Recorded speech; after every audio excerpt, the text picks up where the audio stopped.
you release a tamed animal into its environment, it adapts to its surroundings. Joygasm! Happy Batman Day, everybody. What film is that from? Chris, do you know?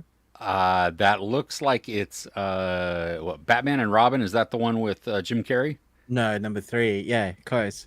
Is Oh, it? Yeah, which one? I don't know. Is Batman that what? Forever is Jim Carrey. Oh, Yeah, was but that was not that's Jim it. Carrey? Is that no? That's Jim Carrey. You got it. Oh, okay. I just Yeah, had the wrong just movie. the wrong terrible Batman movie. But yeah, Okay. it's Batman Day today, so we're going to talk a little bit about Batman It things today. it is. What makes Apparently, it Batman Day? uh, probably the release, I imagine, of a particular Batman film. Let's I'm ask the Batman. internet. I'm Okay. Batman. Okay. Why is it Batman Day? Google says Batman Day. He is the best superhero without actual superheroes. Observed every day on the third Saturday of September to celebrate the iconic superhero who has captured the imagination. I don't know. It literally doesn't say. Okay. That. Just September 19th.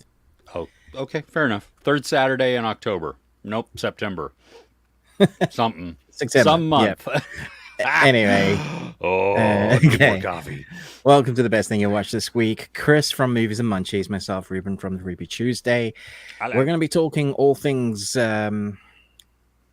entertainment. Like, it might be subjective this week. Oh, it's gonna boast. Oh yeah, It's going to absolutely. split some people for sure. But I'm very excited to talk about some of the titles. We've covered some cinema new releases. We're probably going to be covering some oldest releases, and one in particular that I'd never seen, but I'm so glad Chris made me watch. My wife Kay was trying to study, and I switched this movie on. She had to stop because she literally said that was thrilling, and I was like, I know, right? How good was that? So I'm very excited to talk about that later, but I'm going to keep it as a Nice. surprise. I'm Yes. excited to talk about the substance, which we will be getting to, I Yes. presume, Chris. Yeah. Yes. But Yes. before we carry on, all the introduction stuff, we've said who we are.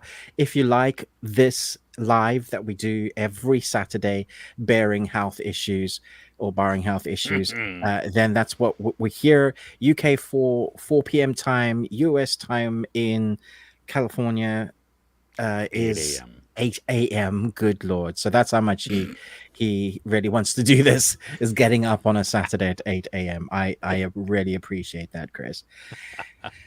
I love it. I love our Chris, chats together. Yes. yeah, I know, I Hello. really do. Mhm. Um, Chris always starts with the movie quote quiz. It gives us the answers for whoever guessed them correctly from the previous week, and it gives us 3 new ones. So we will be doing that today. I will ask a random stupid question. If you like this content, we have a Patreon that starts at £1. There's over 100. Yeah, just £1. It's over 100 videos there now. There's some outside the paywall, so you can check that out. We have a great community in there. I added the Shaun of the Dead 20th anniversary review today. It's on there Nice. now for our Patreon, so you can go and have a look at that. Thanks, The man. Patreon has started this new thing where you can buy individual videos if you really want to hear us talk on a particular topic. Really? Yeah, so we'll be doing that from now on. Add those, like, if you just want to jump in just for one particular video, everything that's released from now on, we can do just a little thing, and you can see. So That, that's so much more pressure now to be really, we have really to be good. concise and good. No. It's just deep discussions and quizzes, and I think we're fairly entertaining sometimes, especially when you're drunk, Chris. Yeah. Yeah. Yes. And Fun. yeah, I was gonna say something profound, but I'm not. Oh, okay. I'm excited about the current state of entertainment because it's so much better to live in there at the moment. Every time I look at the news or read anything that's going outside, I'm like, no, I'm going back to my world. This is much better. I want to live there. I need to escape. Yes, please. Yeah. Exactly. So, should we say hello to everybody before we? Yes, let's do that. Let's see here. Leo, the short guy, showing up 30 minutes before. We appreciate that. What Hello. the what? I know, that's awesome. Getting a great Wow. jump on things. Crochet Noise. a while and listen. What? I just said noise. Oh, noise. Noise. What is the? Is that the? What is that? What are you drinking? That is the I kept my Guardians of the Galaxy Volume 3 cinema Cup. thing, and I'm just drinking 7-Up. Yeah. Can I crochet a while and listen? First off, hey, how are you? I'm glad that we're glad that you're here. Okay, so I'm going to go off on a rant. It's only 8 minutes into this thing, and I got to do it. Okay. We went and watched The Substance, which we will talk about later. But standing in line at the theater to get the snacks and stuff like that, this particular theater, and actually it's every Regal that I've ever been to in the United States. They do things the just worst way at the concession stand. They have a person at the register who also goes and gets every single bit of the condiments or the snacks that you've ordered.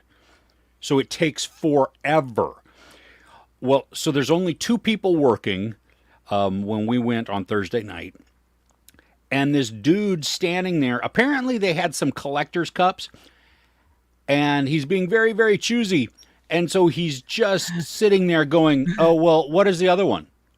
What is that the only one you have, or do you have more? And I'm like, hey, asshat, there are like a ton of people behind you. These people are going slow as molasses. I need you to get your butt in gear, pick one, and go sit down. Good God, this needs to stop. I mean, the inconsideration that people have. It's just them in their world. Their little world, yeah. Revolves around them. Yeah. Well, and so many of the Cinemarks, we don't have any AMCs where I live, so I don't know about that. We don't have Alamo Draft Houses. But the Cinemarks, they have like assembly line type of thing where you pay at the end. And so that's great because then you can grab all your snacks and then you go and pay, and you just have a person at the register, like at the grocery store, just checking you out. That's and awesome. It goes by so much and you faster. Just escape out the fire exit, right? Well, you can, yeah, if you want to. It's, I mean, yeah, with the car's worth of snacks because it's so expensive sometimes. But anyway, okay, rant over. Sorry, rant over. Okay, yeah. Noah, hey, we're so glad that you're here, even for just a little bit before you have to go back to work. So welcome, good to have you there. Shrath, hey, week was good, I think. Yeah, Ruben had travels. Yeah, many hours of traveling, but yeah, first world problems. True. Yes. Yeah. Yes. Bunny Dojo, Rabbit Karen, Bun Fun. Hello. We are glad that you're here. Yeah. Call sign Maverick channel. Hey. Loving that emblem. That's so good. Yeah. Is that the Lego one? Is that the? I don't know if it's a Lego one, but it just looks like an Ecto one. Yeah. It may be just the actual vehicle. Maybe he owns it. Like, ooh, a replica. Yeah. Just kidding. Hello. First off, best movie on Netflix this year. I would have to go. Did they do any good movies this year? They've done, I'm sure, a couple. There must be something. Yeah. I would have to go on that one. Yeah, I would have to go through the list. I mean, there's so many there.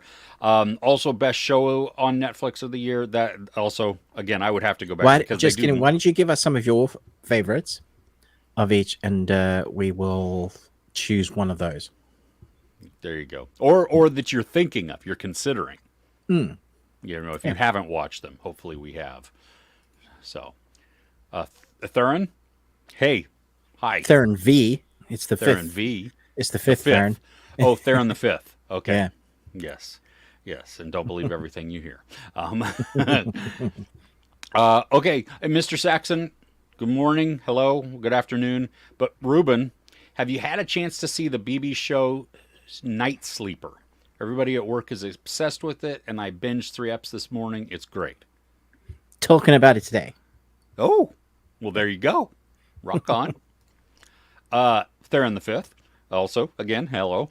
I don't know if it's actually the fifth. We're just going to call you that, though, because I think it sounds pinky up, you know? Just finished watching The Devil's Hour after seeing your reviews. I have to say, it's an Nice. incredible show. Oh, my gosh. Yeah. It's such a great time to watch it as well because the sequel is out pretty soon. Is it October sometime this year? Wait, what? Apparently I'm thinking of a wrong show. The Devil's Hour with the Doctor. Yeah, with Peter Capaldi. Yeah. Wait, season 2 is coming? Season 2 and 3 were greenlit like 3 years ago when it came out. October 18th, season 2 premiere. Yeah. Yeah, I'm not What wrong. No, it's not doubting you so much. It's more doubting me. I'm like, where the heck have I been? Yeah.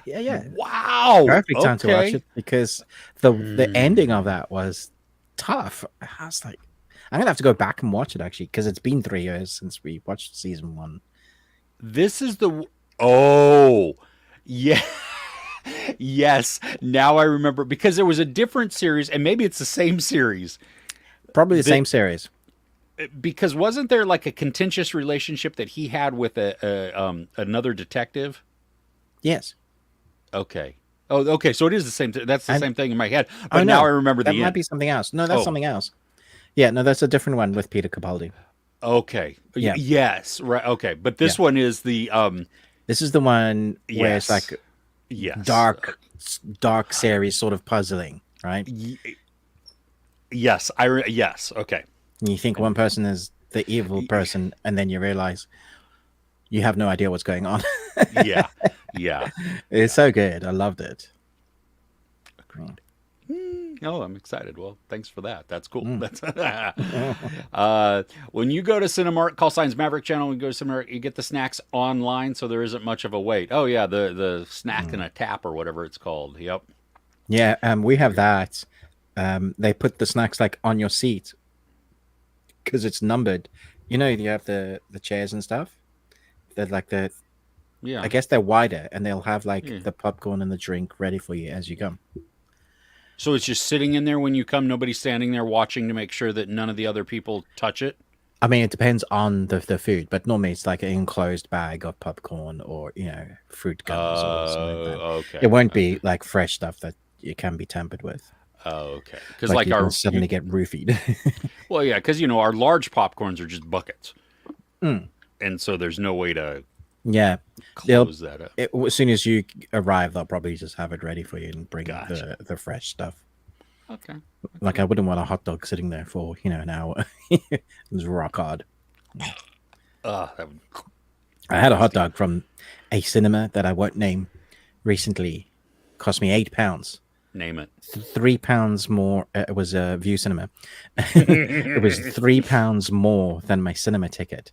And the hot dog, so the roll's this big, and the hot dog sausage was bigger than the roll. The bread roll was hard. Oh, so it had been out for a while. Well, I don't know if the roll had probably been out, but it turns on those, The sausage was fine, just tasted like the crappy eaten sausages anyway. Okay. And then the tomato and sauce they had, I didn't mind that they did like tomato sauce and mustard and like swirled on thick, but they put it onto the ends of the sausage. So when they gave it to me, it dripped on both sides of the carton because the carton it was just the worst experience, and I resented eating it. My stomach felt bad for eating it, and it cost me £3 more than the cinema ticket. And I just thought, why the hell do people buy concessions if this is the way it's going? My rant over.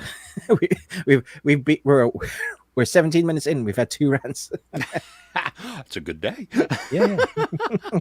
Well, here, this will brighten your day. Niket, right. Did you see that ludicrous display last night? Yes. Oh. We get Martha a pint of milk, please. Dear sir / madam. Fire. Perfect episode. Oh, what was Wenger thinking sending Welcome on that early? The thing about Arsenal is they always try to walk it in. Oh, look, they're kicking the pigskin to another player. Oh, that's worthy of a wave. Oh,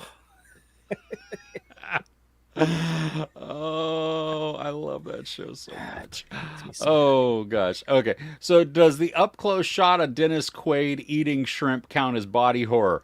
Hell yes, We will get into that, but yeah, that was grotesque. That was dude. I was the like, sound design is phenomenal, right? well, Yeesh. All right. There's a Dollar Tree on the way to your local AMC GA. First off, hey, sorry, GA, hi. Just fill up with snacks there before entering the cinema. You know what? I'm going to have to start doing that because when we went to Regal this week and saw The Substance, I had enough points where I got 3 free drinks and a free popcorn. So the only thing I paid for, yeah, right, because I don't go to Regal very often, but when I go, it's typically because there's a press screening at one of them. And so right. I don't have to buy tickets, but I buy snacks, and I get points for that. Well, I had enough points for all those things. So we got 2 bags of candy, which were not big bags of candy by any means, but it was $12 for 2 bags of candy. Now I was excited because I saved myself $30 off of the drinks and the popcorn, Yeah. but then I was also horrified that we spent that much money on stuff that could have gone to Dollar Tree, and paid $1 for. Yeah, I mean, normally when we go to the cinema, we'll go to Tesco's, your local superstore, and just buy popcorn or whatever sweets, like much cheaper. And then you're totally allowed to do that. Oh, You really? weren't always, yeah. We just literally walk in with like a plastic bag full of treats, and we wave at the concessions guys. Oh, wow. Yeah. Yeah, no, you're not. They have signs that say no outside food or drink. What, do they search your bag? No, no, they can't do that really, but like, I don't think they can do that. I don't know. No, they don't do that though, regardless. Yeah. Oh. So Niquette's doing a third time rewatch of the IT Crowd. Oh my gosh. Yeah. You can do a 12th time, and it would still be as awesome as the first time you watched it. It's the comfort show, right? That you Oh, just, any episode at any time, if you need, it's perfect. yeah. Yeah. I think sometimes the hardest part is choosing maybe the one that you're in the mood for at that second, you know? I'm always in the mood for Father. Oh yeah. Oh my gosh. That episode packs in so many different things too, because it's the day, the date and time that you're gonna die, the supercharged vibrating phone. Gosh, that episode.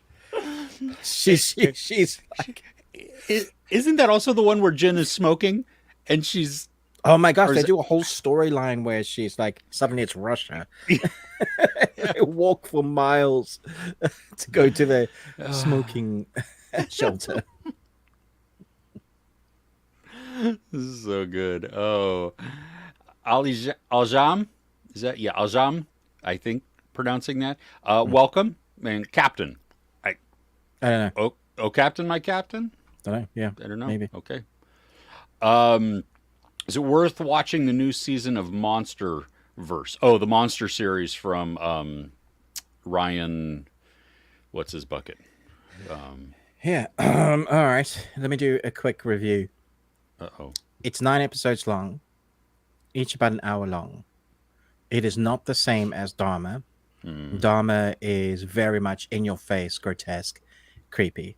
This one is a story of abuse of like own children, nasty stuff.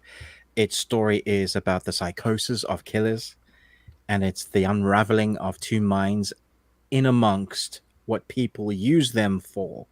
So it was a very big case, and there were 2 court cases that the brothers went kind of trying to defend them for the actions of killing their parents.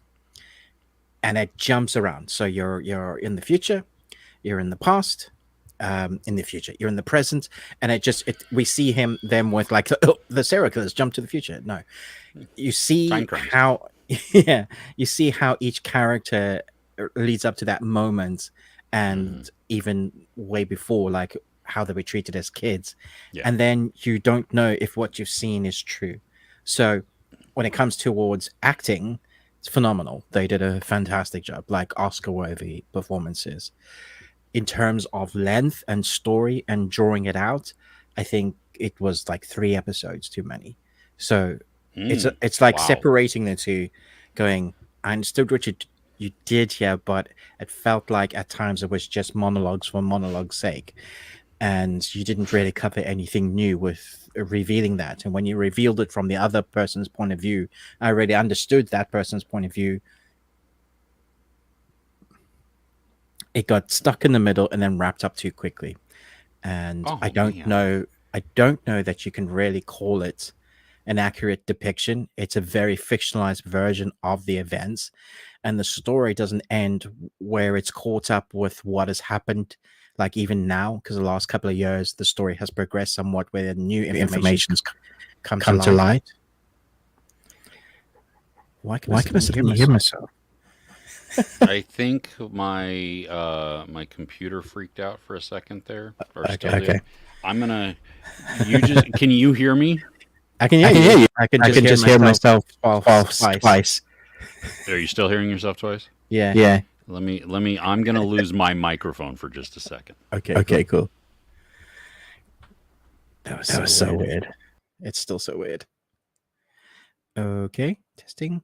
That's better. Okay, so I thought the performances were great. The story was too long, but there are moments that shocked me and the moments that was riveting.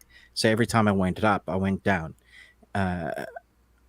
If you like Dharma, you're expecting more of the Dharma story.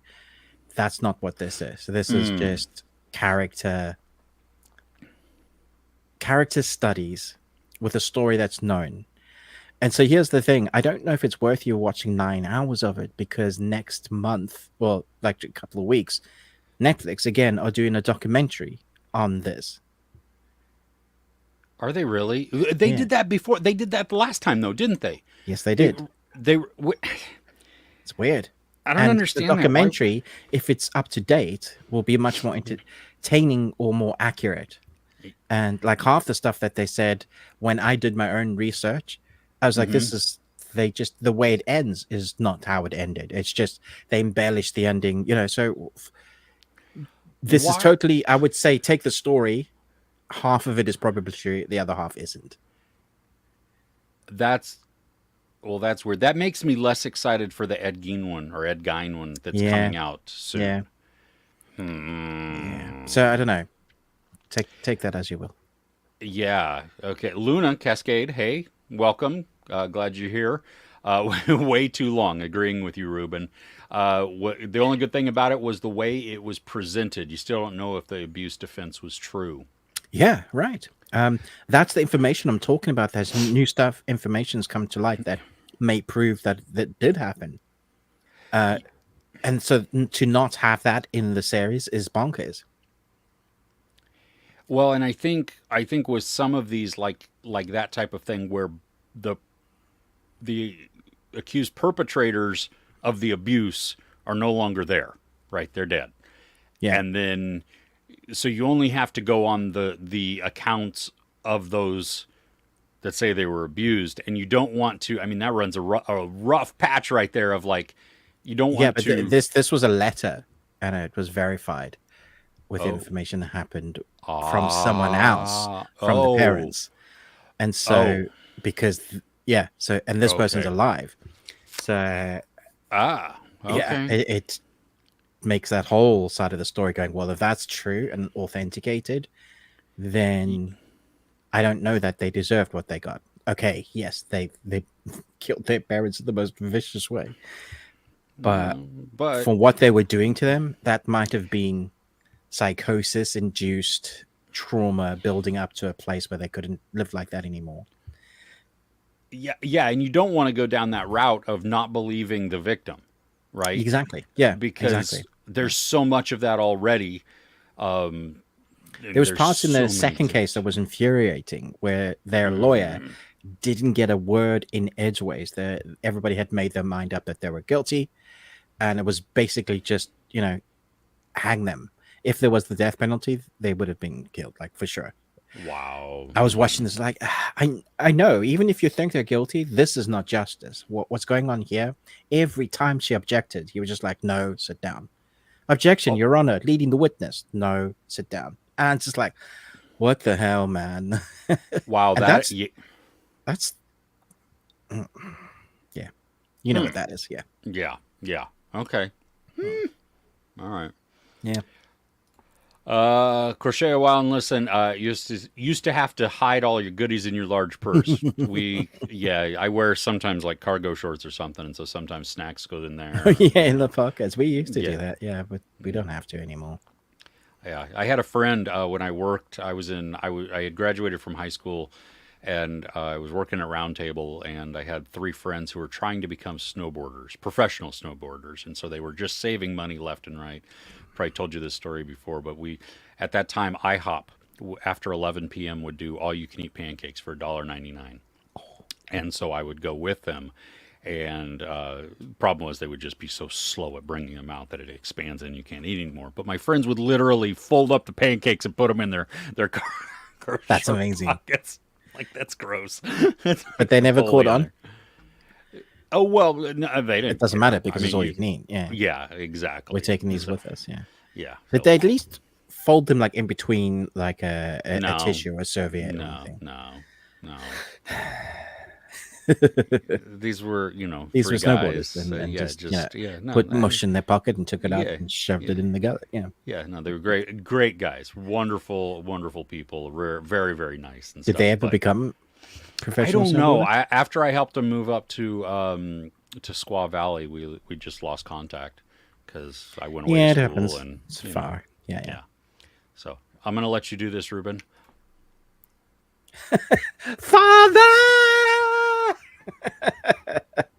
Love it. Oh my Love gosh. it. Oh, IT Crowd, Taskmaster are 2 really good shows. I still have not seen Taskmaster. Yeah, Taskmaster is great. I like the earlier seasons of Taskmaster, but yeah, they're good. Nice. Chris, hey, welcome, Chris. Missed you the last couple weeks. Glad you're here. You would recommend the American sports story Aaron Hernandez story on FX. Far better than the Monster series that's produced by Ryan Murphy. Oh, thank you. First is off, it the Ryan Murphy. same- That's the one I couldn't Oh, it's the remember. same story then. Okay, cool. No, I don't think so. Aaron Hernandez. No, this is the No? one. Didn't he kill somebody? I think. It's just there's a different like a true crime type of thing. All right. This one is just done better, I guess. So that's You should see me trying to pronounce Mendez, which is how I pronounced it, instead of Menendez. oh yeah, well yeah, it's one less syllable, easier Yeah, to my, say. my dyslexic brain just goes, that's how it goes. Oh yeah, Luna watched that also. Not even a football fan, but the story intrigued.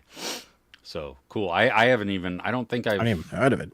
I haven't seen that. I'll have to look because on here FX is on Hulu also, so I should be able to see it. Not Without Singing the Blues. You finished Escape from Dannemora this week. Thanks to the guy who recommended it. Did you finish it as well? I have not finished it yet. Thanks, but no thanks. Ruben was not. Ruben was not enjoying it, and then Chris Retzlaff has watched it 3 times. Rewatched 3 times. Ow. Maybe you're just in a bad mood. Maybe Maybe. that's what that was. Maybe. Maybe you're not in the yeah. I just found it incredibly boring. That first episode, I was just like, really? Really? And See, I was intrigued by it. I was like, wow, this is, and the way that Benicio del Toro is just so, you can see all the scheming that is going on in his brain and his eyes, and he just, like, something's going to happen, and he feels way more powerful and then way more devious than he is with all of the I connections think that that's he just has. Benicio del Toro. That's like, Well, he doesn't sure. have many other roles where he doesn't play that devious guy. Sure, but like I mean, he's got what's his name, David Morrissey, who is the guard, that he's befriended and stuff. I mean, it's just I was enjoying how it was showing the internal workings, and the internal politics. I mean, even But who do you root for? Oh, I don't know yet. I don't know. Oh, yeah. So it's Maybe like nobody I yet. knew the outcome, and I didn't. Yeah, I just like I need someone to root for. I think. Yeah, and I didn't like anybody. They all seemed like bad guys. Okay, well, root for Matt Berry then. Yes, I will. For everybody, have you seen Garth Marenghi's Dark Place?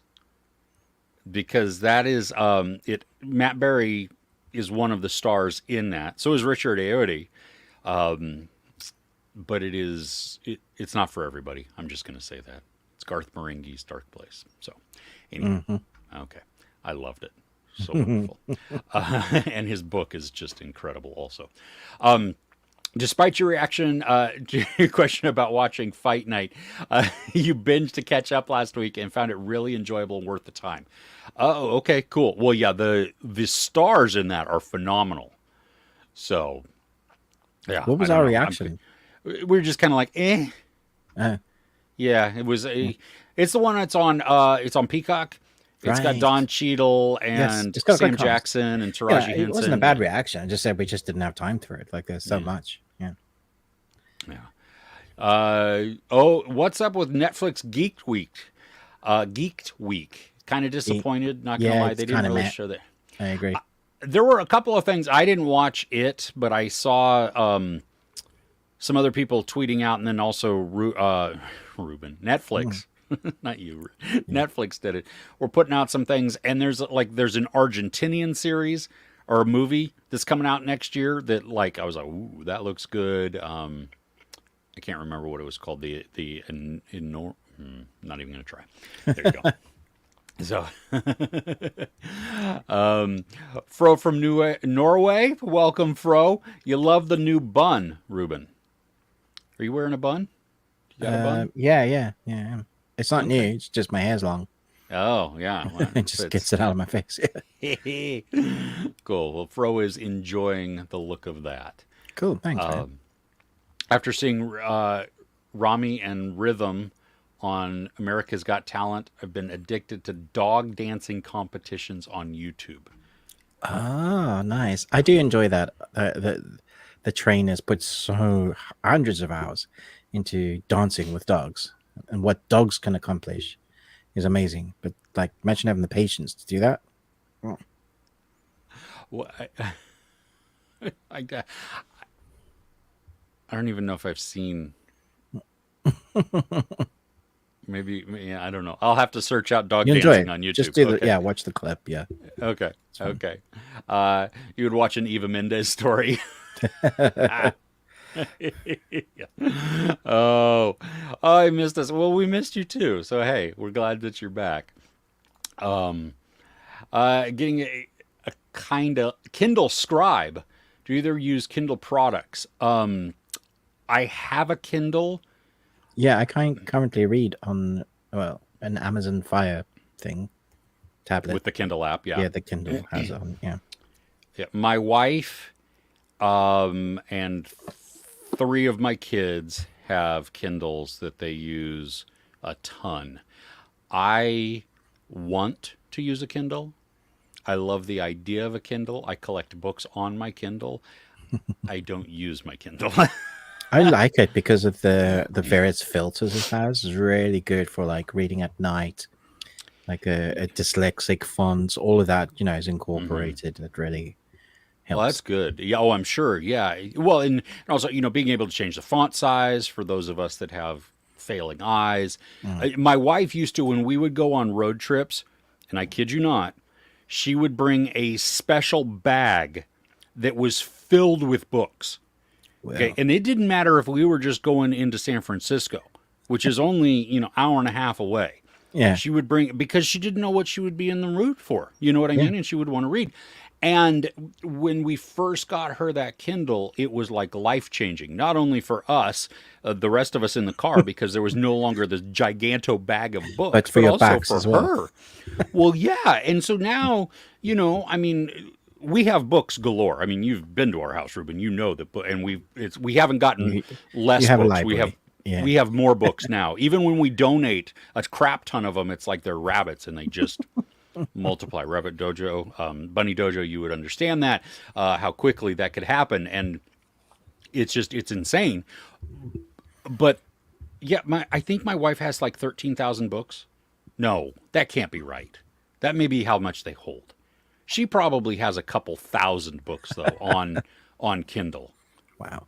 It's insane because they also do those sales and the free Yes, ones of too, course. Yeah. Yeah. and stuff. And so yeah, you just so good. Well, take advantage of that. That'll be fun. And the Scribe one, isn't that the one that you can write in also? I think that's kind of cool. That's cool. Yeah. What do we think about Netflix Geek Week?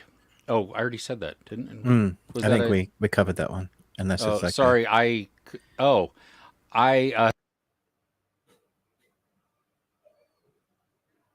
can't hear you anymore, Chris.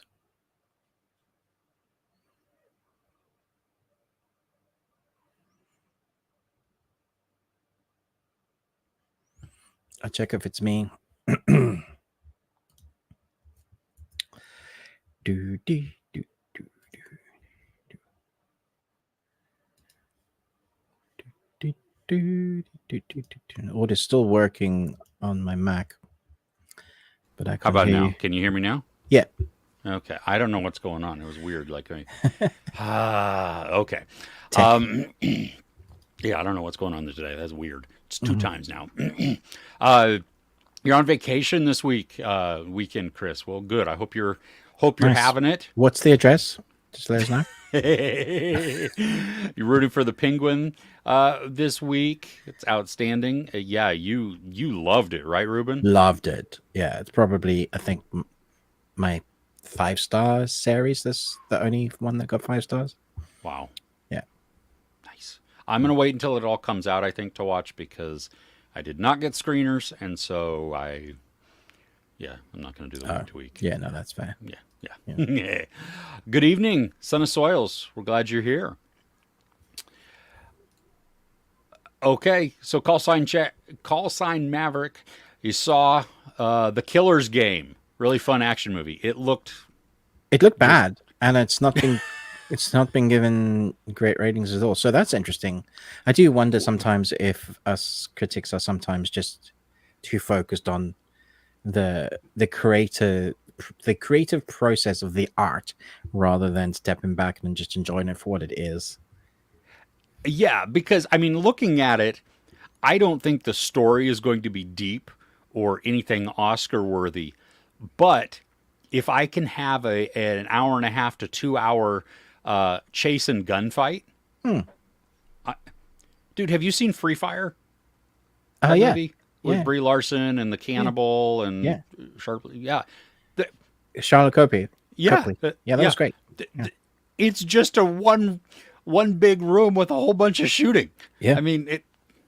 You had met Charlotte Copley. Yeah, well, exactly. Yeah, but yeah. Yeah, so that's quite good. I might catch that on streaming. Yeah, do I own it? No, I meant the Killer's Game. Oh, the Killer's Game. Yeah. I will watch it too. I think it'll be just that fun escapism. Yeah. Yale is touch and base. You're on your way to see Never Let Go. Want to come? Yes, I would love to. It's not out yet. Oh my gosh. Well, have fun with that, Yale. I can't wait to hear what you think about it. Because obviously don't share spoilers once you see it, but just curious because it kept me guessing a lot. And I really want to watch it. That's a lot great. of fun. Yeah. Penguin was outstanding, awesome, best, etc. Oh yeah, and as it's Batman Day and the Penguin's out, I highly recommend these two. This is Batman: Soul of the Dragon, which was a different take on it, which is nice. And this is a Batman Death in the Family interactive movie. So you get to choose. So like, for example, one of the choices, Robin cheats death, or Batman saves Robin, or Robin dies. So you can choose which way the story goes. Fun. Highly recommended. Really good. Nice. Yeah. Nice. Penguin episode 1 was gold from Fro. Yeah. Everything I have seen, people are like, holy crap. Yeah. This is... It may be his best performance yet. Which is funny because in contrast to then Agatha All Along, everybody's like, hey, episode 1 was good. Episode 2 sucked balls. Oh yeah. I probably will watch Agatha, but like when it's all out. I don't want to watch bit parts, knowing what Disney's like. So Yeah, I haven't. I don't know the last time I actually watched a Disney. I've actually Marvel show. unsubscribed from Disney for now. So Oh, really? yeah, Okay. there's nothing on it that I want to watch. So Yeah, no, I get that. Percy Jackson was good though. That was a surprising one. yep, has been renewed, but we probably won't see the sequel for like A while. a while. Yeah. Crochet While and Listen, you watched The Adventures of Sherlock Holmes, the 84 British series. Wow. Oh, and then The Return of Sherlock Holmes, an 86 British series. First time watching these. 4 out of 5. Wow, dated but good. I have not watched any of those. Have you seen those, Ruben? Big No. British? Dated doesn't mean anything, as you are proving to me, Chris. If the film's good, it's good. Oh, I gotcha. Yeah, right? Yeah. Yeah. Yes. Has anybody watched HBO's new miniseries biopic on Prince Andrew? I did not know this was on there. Is this new one that's on Amazon? Maybe it's on Amazon in the UK. So Netflix did the Prince Andrew one with the famous. It's basically everybody seems to be doing it, where it's the famous conversation with. So Gillian Anderson was the reporter in the Netflix one. That right? movie. Yeah, that was a movie. Yeah. And then there's an Amazon series. I'm pretty sure it's Prime Video that's doing the same thing. Is there a HBO one as well, or is that the same one? This one looks to be. Let me see here. I'm going to. Oh, it's probably going to play. So the Prime one, which says it's original, A Very Royal Scandal. Oh, that's on a the Max series. here in the U.S. Okay, interesting. Okay, Yeah. so yeah, they're somehow taking that same story, put it into a series, and I didn't think they had enough. I didn't think they'd have enough of a story in the movie, so I'm interested to see what the series is going to be like. Yeah, it'll be. Yeah, I don't. Is this a? Oh, yeah, I don't know. Is this a? Okay, well, It's a series, Max is not even coming up, so never because mind it says that. episode 1. So yeah, Nice. Don't compare the. Chris knows me. Don't compare the Penguin to the Sopranos. Because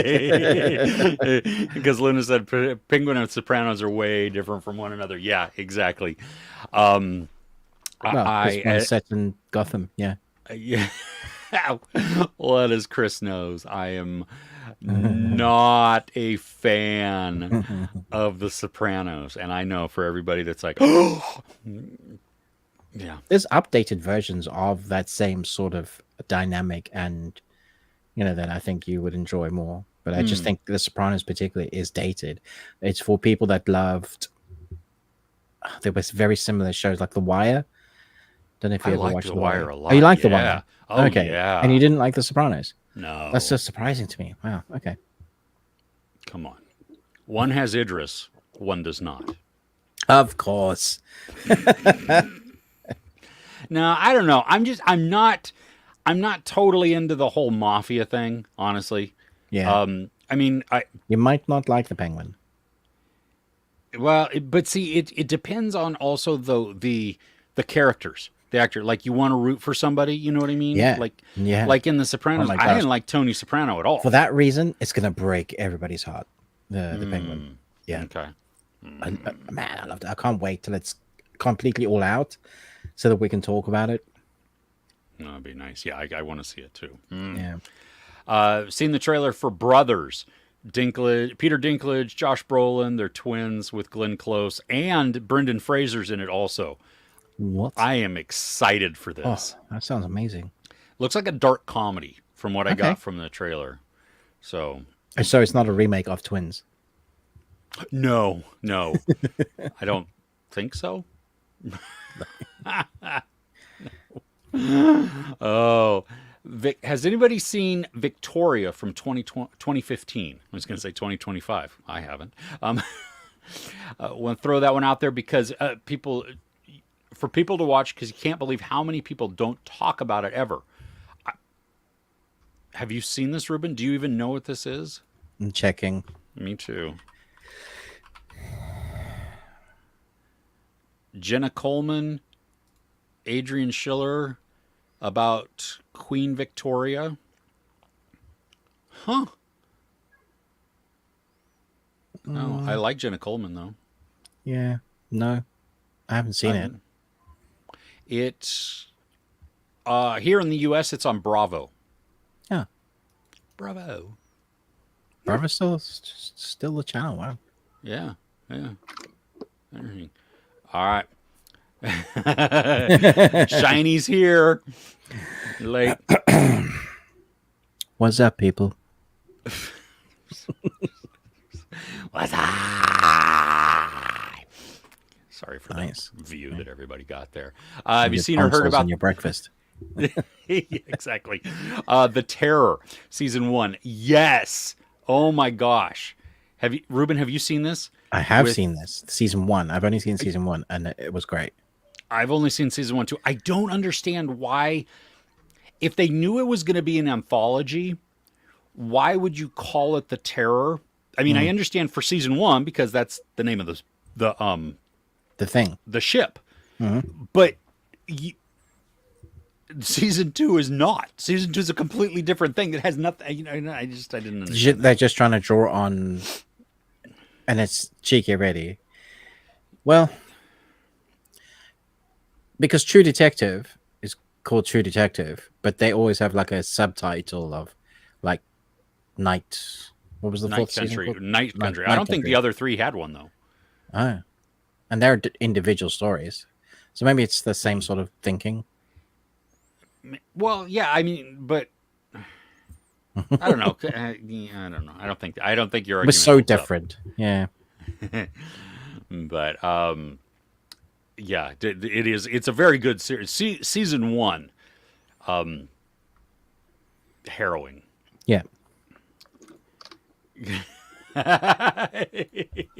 Luna Cascade clutching your pearls like the Sopranos. Oh yeah, you enjoyed HBO's golden year run, like Boardwalk Empire, Rome, The Wire, Deadwood, Carnival, so many others. The good old days. Yeah. I don't like Boardwalk Empire. Thought Rome was pretty good. The Wire was excellent. Deadwood was good for one particular character. Carnival was weird. I wish they did more of that.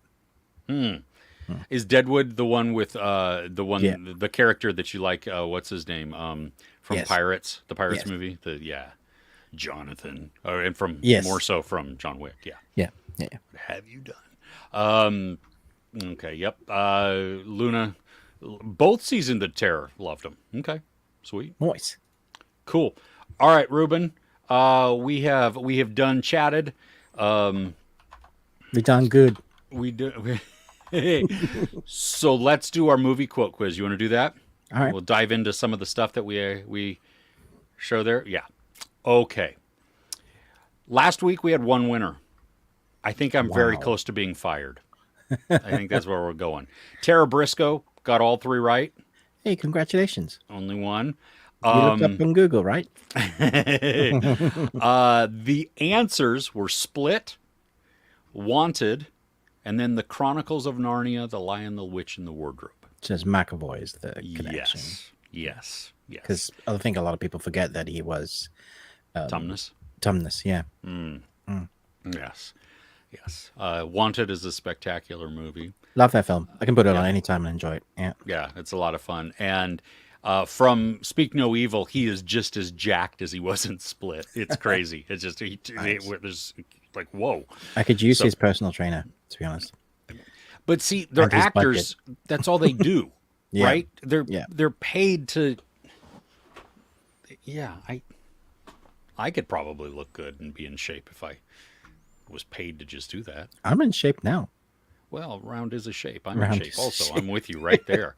I'm kind of more of like a pear shape at this point, but whatever. I'm a low hanging fruit. It's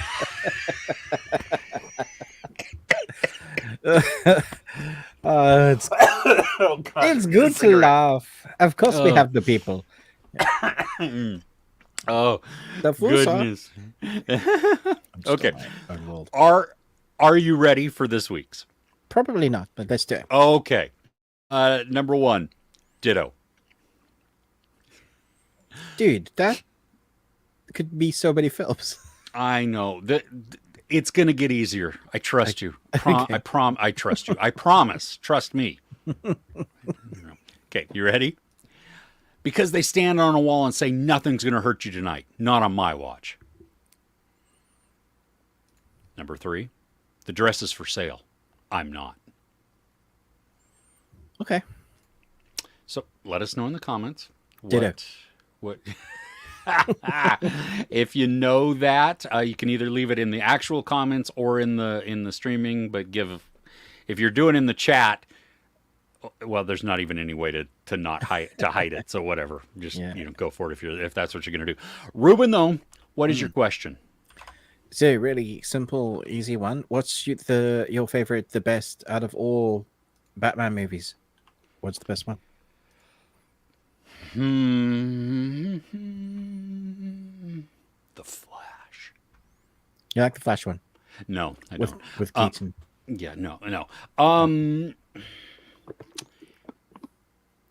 I think it's predictable to say The Dark Knight, but I do really enjoy that one. I still love, though. I mean, I like Nolan's trilogy, really.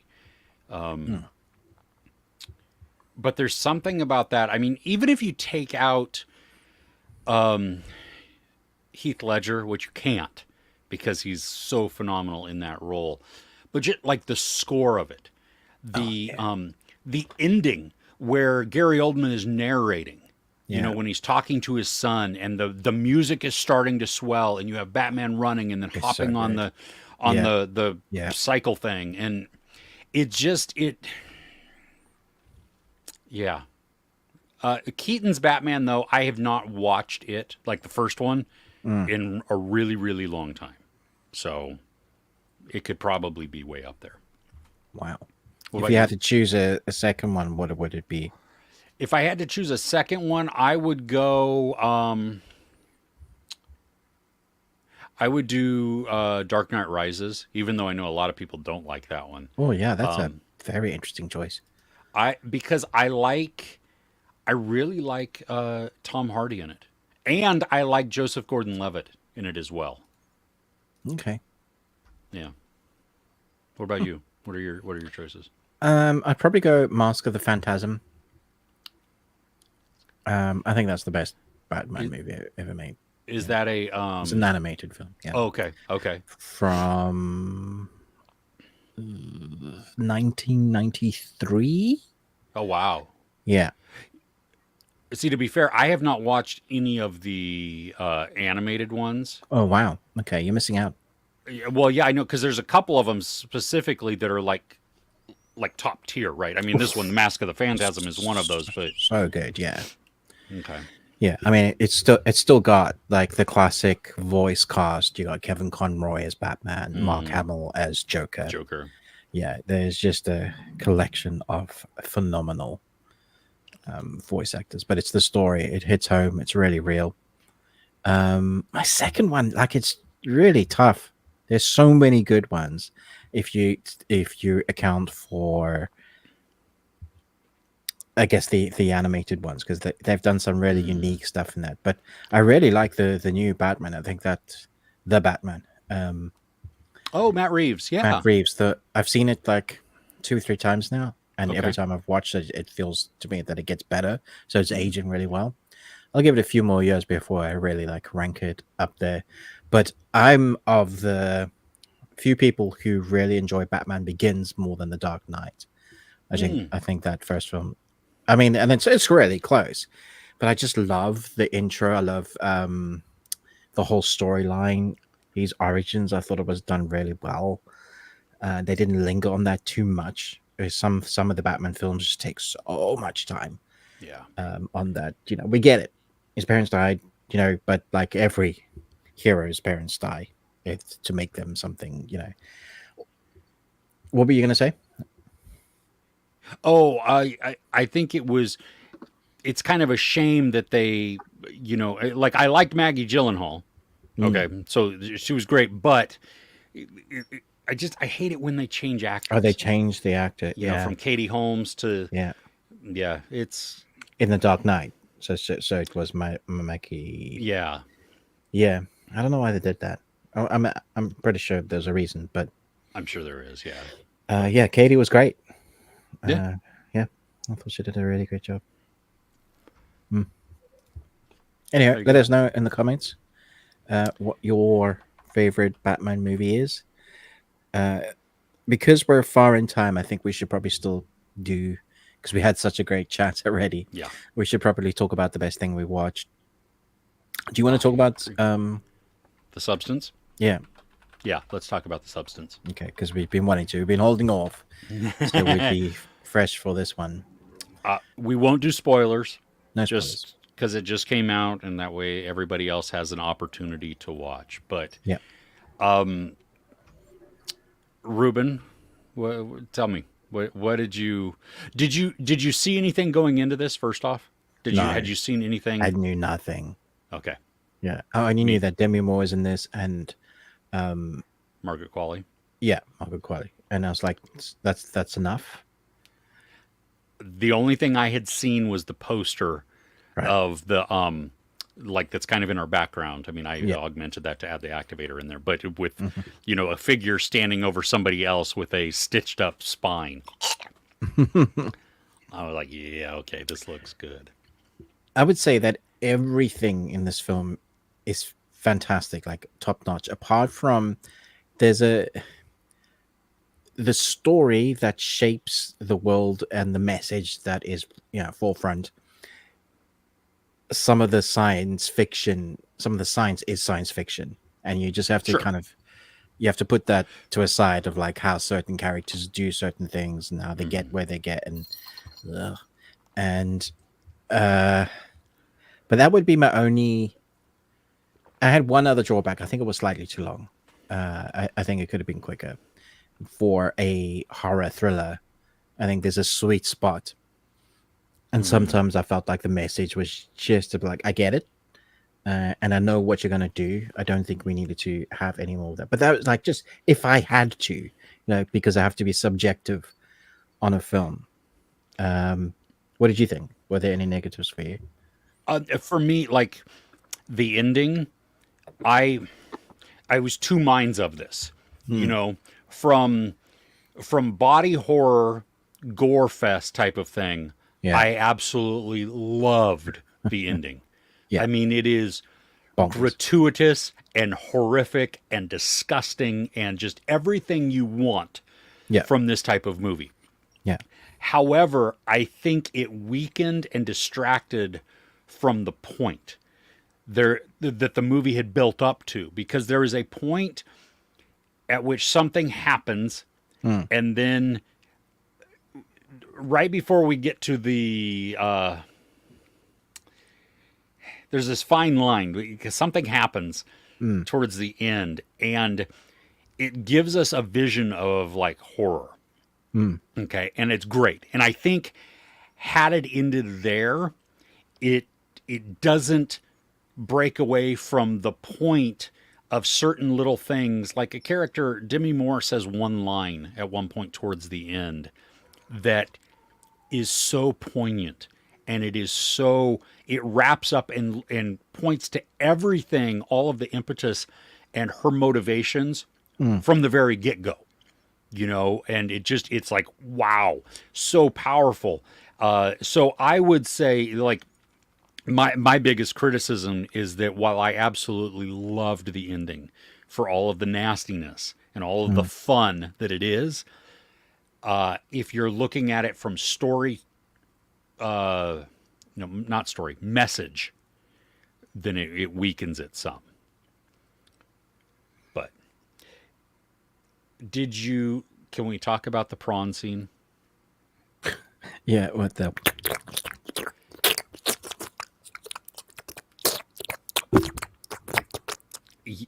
Yeah, that ASMR is disgusting.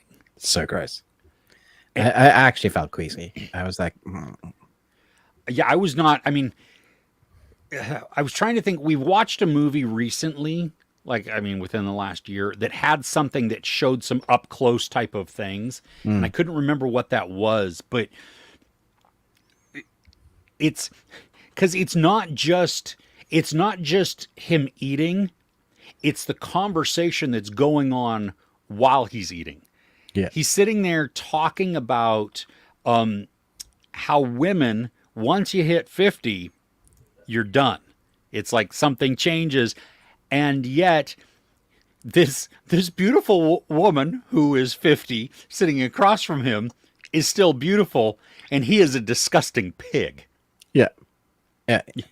I mean, the I said in my review, I wrote this essay on the male gaze when I was doing film studies, television and film production. And yeah, I remember this lecture, female lecture.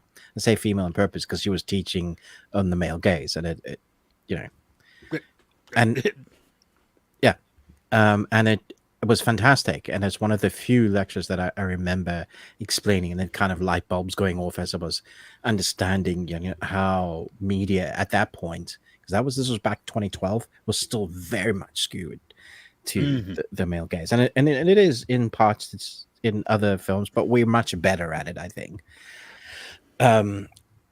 But when it's used on purpose, it's quite powerful in the message, and that's just part of the message that the film has. But I thought, like, there were shots with Dennis Quaid and the white old dudes in suits. Oh, And it's just like, yeah, that's just so typical. And so the message, for the most part, it wasn't trying to hide what it was. And I think because it did those close-up shots, and because it was always in your face, it went from, oh, this is so obvious, to, okay, yeah, I get it. The film's story point, this is the message, but it's okay because we've pushed it far past the point of, that different, it's so bad, it's good sort of thing. It's kind of does that. yeah. When we see Margaret Qualley, especially, the The camera focus choice, on the lens choices, the workouts, beautiful coloring, yeah, and the workouts when they're, and it's just like it, zoom on the butt, so zoom highly on sexualized. boobs. Yeah, Yeah, I just like, this is not a workout. This is just for young teens, in their bedrooms. Y- You know, yeah, yeah. yeah, they can't get hold of a magazine or internet. Yeah, no, I thought it was, and the fact that we have a female director, I think that even that works even better. You know what I mean? Because she's really pointing it out, and like, look, this is what all of this is. You hear this term, what does it mean? Well, let me show you what this means. But I think she was very clever in directing it. So it's not a film that hates men. No, not at all. Not at all. It's about No. what you're willing to do to stay in your comfort zone of what you consider to be life. So it has Demi Moore, who's wanting to be, she's used to a certain way of life, and she has allowed herself to be ogled, and he's used that. Yes.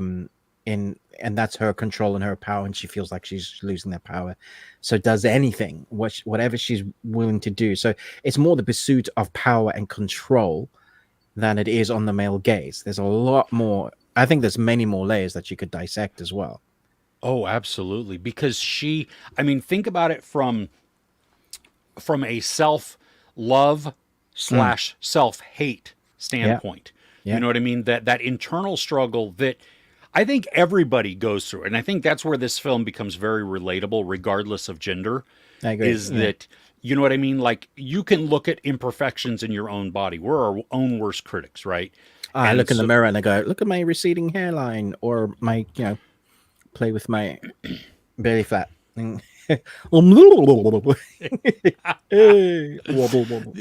But see, and that's the thing. And like, we look at Demi Moore, and I mean, I don't think I'm in the minority that I'm like, wow, you are in real life, you're like 60 years old or something like that, and holy And she crap, looks you are stunning. Yeah, you are like beautiful. it's Demi Moore.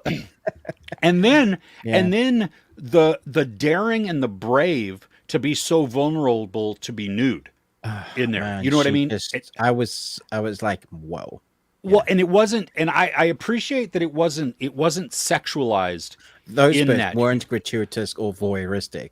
The No. choice of when to use the voyeuristic and grotesque nature of what they're trying to show was on purpose for this for moving story, for having a message.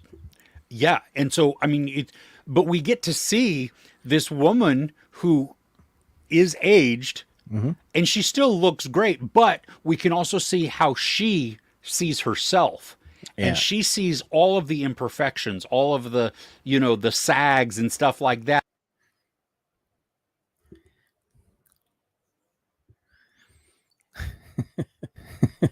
Can you hear me now? Did my mic am I back? Yeah, Yeah, you're back. Okay. I've got my echo now.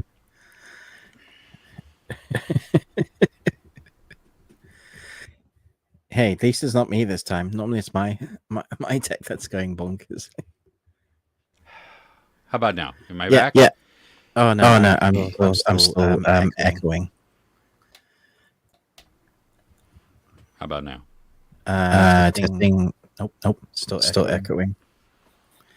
I can unplug and No, it's not you, it's me. That's what they all say.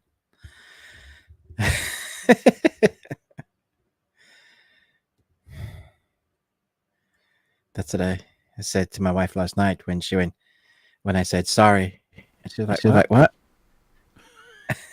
and then oh no. Oh, wait a minute. Here we go. Let's see. Wait. How about now? Are you echoing? Yay, no echo.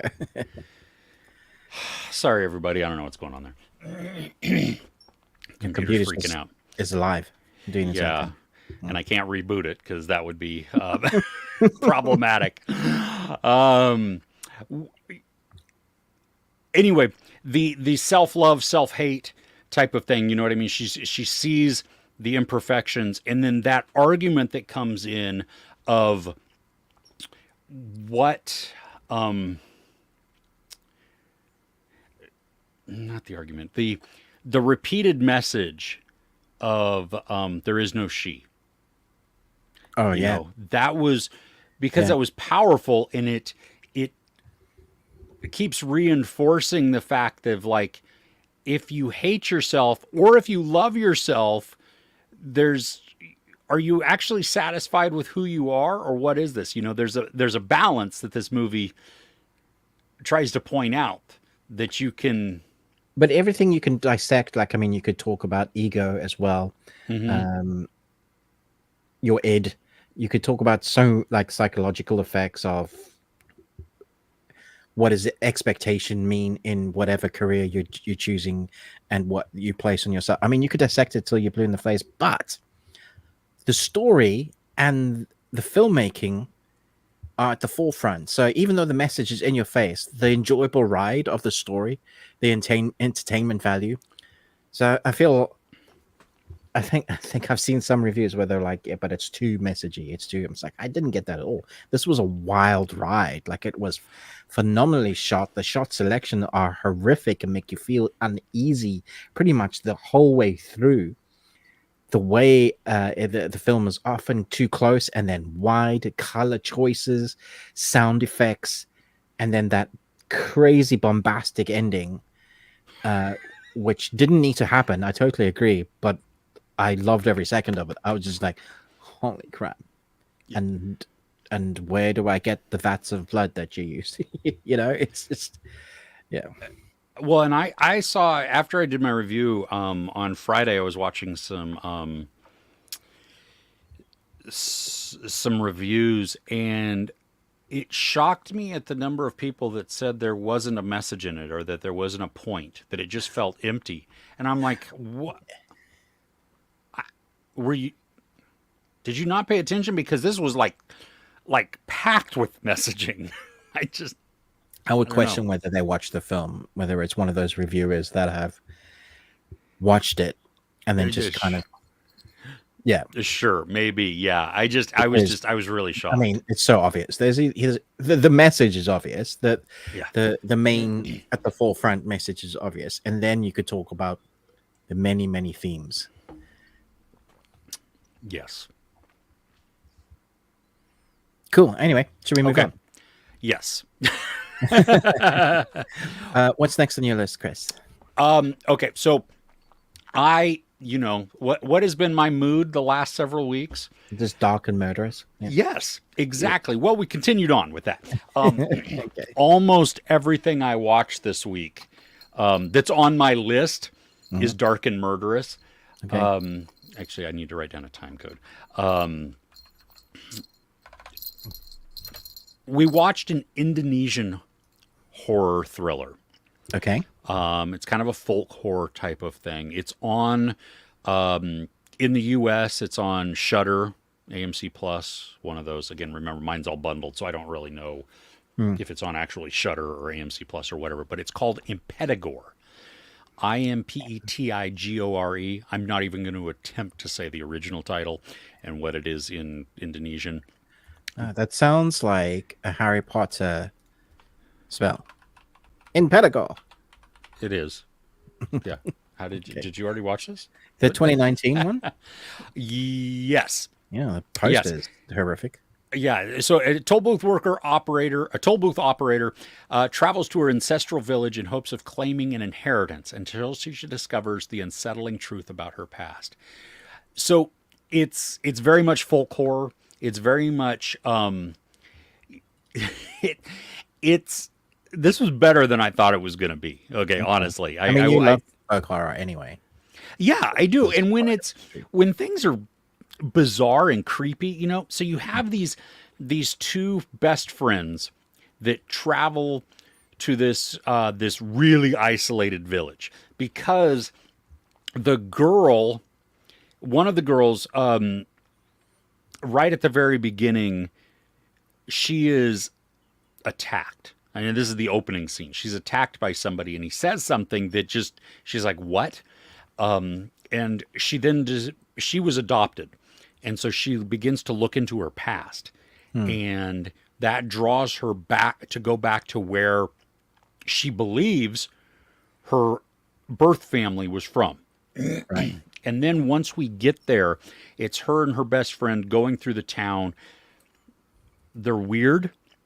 They're a little, standoffish, or just crazy. And the more that each thing happens, you get to see some horrific visuals and actions that take place that are just, they do things that are the taboo in a lot of stories that you just don't do that. You don't, you can't do that because that's an innocent. You don't, you know what I mean? Some of these things. And there are some shocking moments within there. There is one or two pieces where they use some CGI blood, and I gotta say, it is terrible. It is not convincing at all. I mean, just horrendous looking. I much would have, because a lot of the time they use practical effects or they did some better special effects. This one though, I don't know. Just you should have used just something practical because it was not good. But as we go along, we get through this and it becomes harrowing. It becomes exciting. There's an energy and an urgency to a lot of what's going on. And we still are kind of uncertain about certain things and why.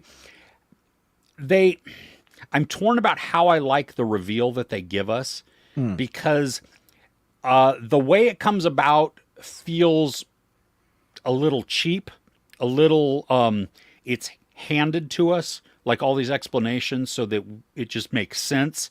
But at the same time, I appreciated that I wasn't left hanging in certain things. You know what I mean? That it allowed for this, and it's not the end of the movie. It's, here's these things, they're going to lead you to this, and then there's more after that happens. And so it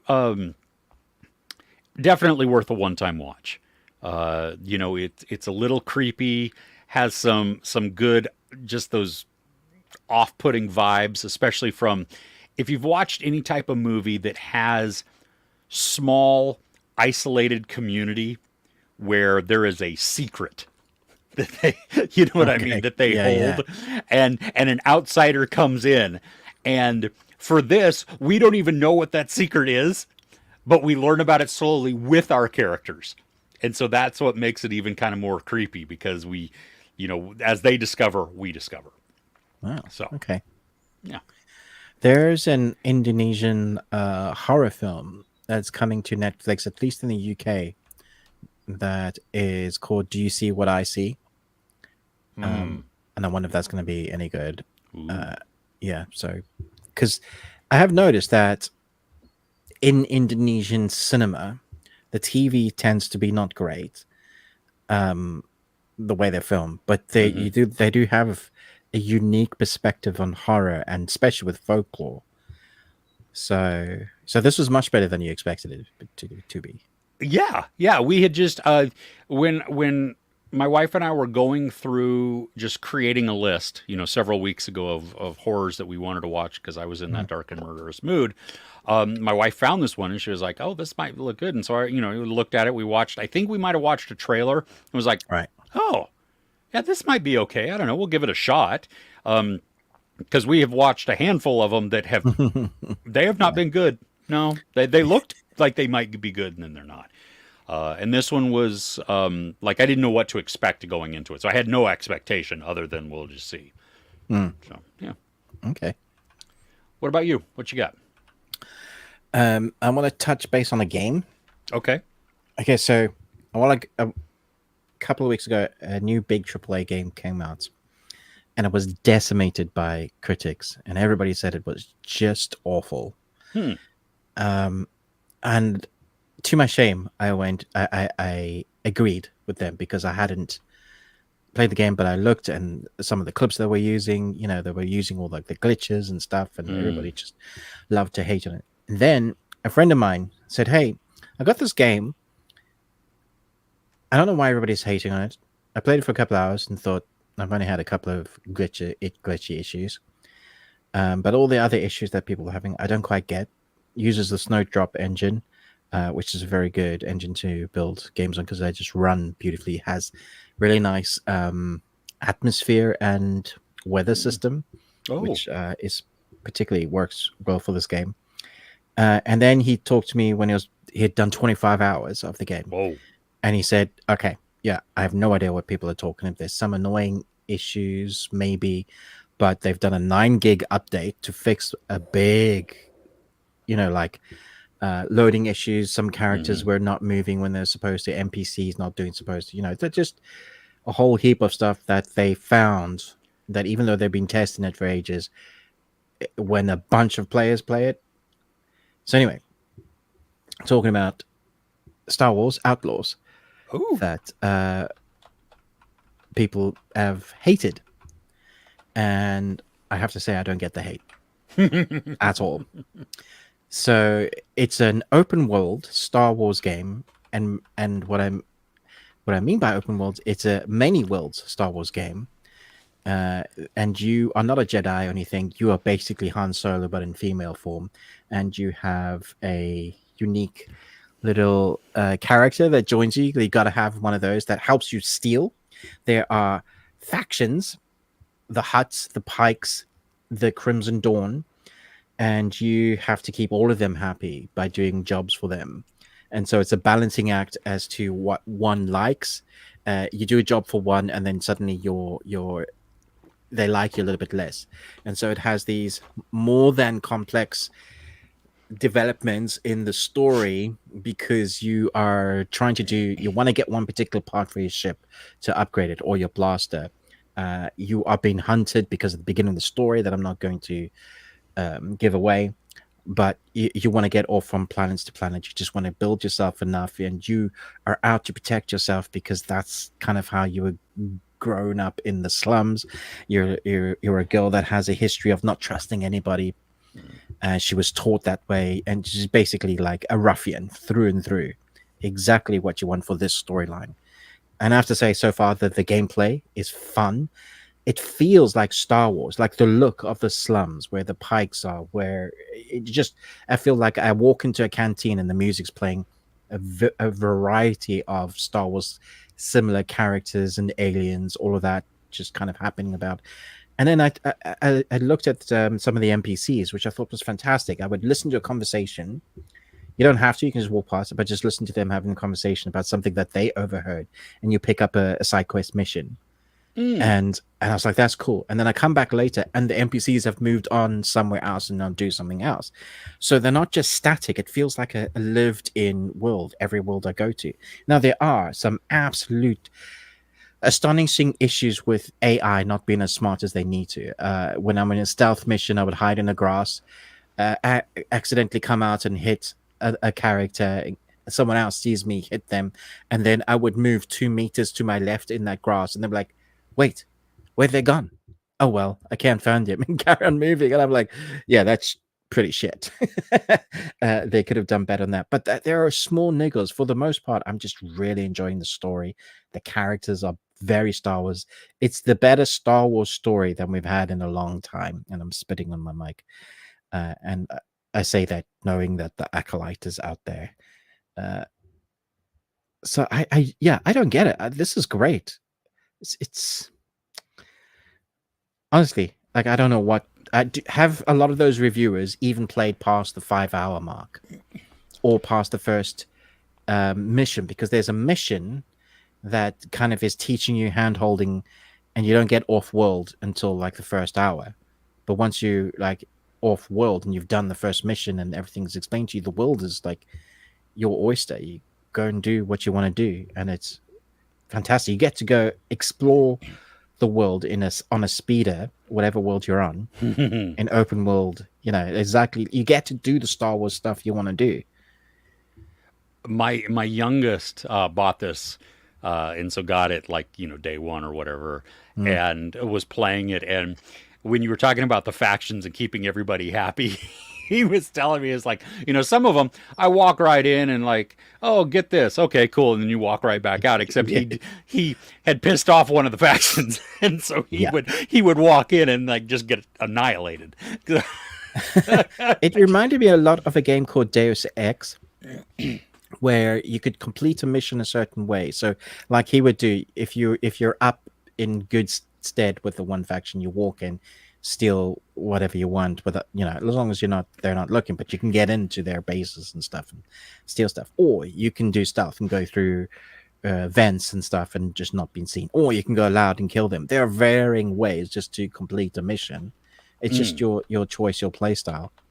And there is one hilarious thing that I don't know why they did do this, and I think a lot of people made this a bigger issue than it was. But your blaster is like your weapon that you can upgrade. Okay. So you don't really need to pick up any other weapon, although you can. But every time you pick up another person's weapon, if you walk onto a ladder, you drop it immediately.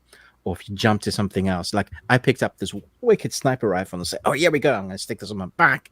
I'm going to jump onto that ladder and move. And as soon as I jumped to the ledge, just dropped it and fell into oblivion. I was like, what the heck? Why would you even do that? Why would that be programmed? If you only wanted your character to upgrade a blaster, and it can do various things, then you should never have allowed the mechanic to be able to pick up that weapon. Yeah. It's just like some silly, like somewhere along the line, people were sitting on the table and went, yeah, that's cool, let's do that. And it didn't filter through. I just feel like the project manager didn't like connect the two. Which is hilarious, but it's not, for me, it's not like game ending. This doesn't make me go, oh, this game shit, give me my money back, which a lot of people have. So one, I think half of the reviewers that didn't get past the first few hours. Two, people expected a different game, I don't know. And three, I honestly just feel like a lot of them are bot. Like when you're just trying to, when someone, because it's popular to hate on everything, a lot of the time you'll get like reviews that are just obviously bots. And I feel like this might be the case with that, because it's not nearly as bad as some of the other AAA big games. Let's talk about Cyberpunk 2077. When that came out, that game was unplayable. And now it's a Oh, yeah. totally different game. And it's got an amazing DLC and story, and they've fixed so much. They've really been working on it. So, anywho, what else you got? Cool. Do you want to go to the chat first? Okay. Let's see here. Catching up back here, going back to Victoria. We looked at the wrong Victoria. So there's a Victoria movie from 2015. It is 2 hours and 18 minutes. Yeah, no, that's the one I looked at. Is it a young From Spanish 2015. woman? Yeah, Well, the a Spanish young woman. Spanish woman. Oh, Yeah. okay. That's not what I looked at. I was Yeah, you were looking something. at Queen Victoria. Yeah, so Yeah. that's why if you go back onto that time code when you were talking, I was like, huh? Okay. One take, a continuous take of a movie. I am so down for this. Yes, I can't There's wait. been a few movies that have done that, and I don't know if it's gimmicky, but we'll see. It depends on the story. I mean, like 1917, even though it was not, it was edited to be one. It was filmed like it to be a continuous take, yeah. But a lot of the filming, the way they filmed, had to be a continuous take, and you know, just an action. They had multiple actions along the way because it, crazy. Watching the behind the scenes of that is outstanding. Oh yeah, how they're passing phenomenal. the camera. Yeah, I love that. Yeah, it was so good. Yeah. Oh my gosh, yeah. Have you watched the Black Sails? Do you like it? I've seen a few of the first episodes. I'm like you. Like I've watched the first few. That weren't bad. I don't know why I never went back. I just kind of, I think it was more of time. Whatever I was watching at the time was more interesting than Black Sails, so I didn't think it was like, I've got to go and watch that. Yeah. In the U.S., I want to say it's on Netflix now also. Oh.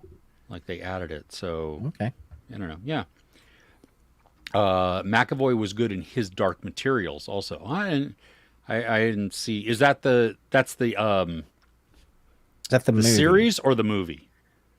Because series. I think apparently that's the series. series is much. The better series than is the much movie, better. right? Yeah. Son of Soils enjoyed season 2 of The Terror more than season 1. Huh. I mean, I can't even comment. I don't know. Yeah. Wow. Dark Knight Rises is pretty decent. It's just a lot of characters in it, but you enjoyed it. Yeah, see, I liked it too. Yeah. Okay. So who's a better Joker, Heath Ledger or Joaquin Phoenix? I would argue whether Joaquin Phoenix is even the Joker. For me, I would go Ledger. Yeah, I go Ledger as well. I love the Joker movie. I know you don't, but I like it for its film and what it represents and what it was mimicking. I'll be interested to see whether he is more Joker in the sequel with Harley Quinn. I finally saw a trailer for it. And you went. I'm not sold at all. No, okay, I'm not. It didn't. But you didn't like the first one. No, I did. I enjoyed it. You did. I mean, okay. yeah, I thought it was good. It's not something that I go back to though. No, I agree. Like, yeah, you know, and I think Joaquin did a great job in there. I mean, he's. When does he not though? Yeah. Very true. Very true. So. Yeah, I would go with Heath Ledger. I love that performance. Yeah. Nice. Ledger and Nicholas, or Nicholson, to AMC last night. Oh, Batman '89. Elfman's score rocks in the theaters. Yes. Oh, Prince's songs, great time. Yeah. Oh my gosh. Yeah. Worth alone for the cinema trip to hear that score. Oh yeah, absolutely. Yeah. Yep. Jack Nicholson. Yep. Let's see here. Many people don't recognize that Heath Ledger's Joker in The Dark Knight actually has 2 distinct introduction scenes. I love the opening to The Dark Knight where he's in the bank and you get that monotone tone that builds and builds and builds and builds. It's Oh just under yeah. there through the whole bank robbery and the plan, and that's kind of where we're first introduced to the Joker. Although I don't think we know it's the Joker yet. And then the prison scene, I think, is probably the second introduction, where he's been caught and he's in the jail cell, and yeah, it's so good. Well, before that though, before he's in the jail scene, doesn't he like? I mean, he sets all the money on fire. He goes to the. I mean, that's where he makes the pencil disappear. Mm. Where Ta-da! he meets. Yeah, yeah. So yeah, yeah.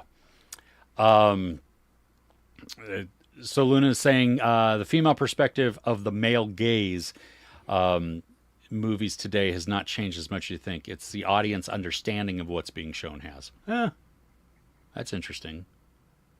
Okay. Yeah. I mean, I definitely think it's more in the zeitgeist now. It's more talked about. It's people are For more sure. aware of it. Yeah. Yeah. Stupid question. Did you miss the movie quotes? Yes. Yes. It was at 51 minutes. Chris. So if you scroll back to 51 minutes, yeah, there you go. Let's see. Oh, sorry. Yeah, YouTube commercial interruptions. I have it just set to just kind of automatically, but not much. And so I'm sorry that those are creating in there. I can't change it right at the moment, but we'll see if we can negate some of it later. Finished watching the series about Mode. First off, welcome. Haven't said hi to you.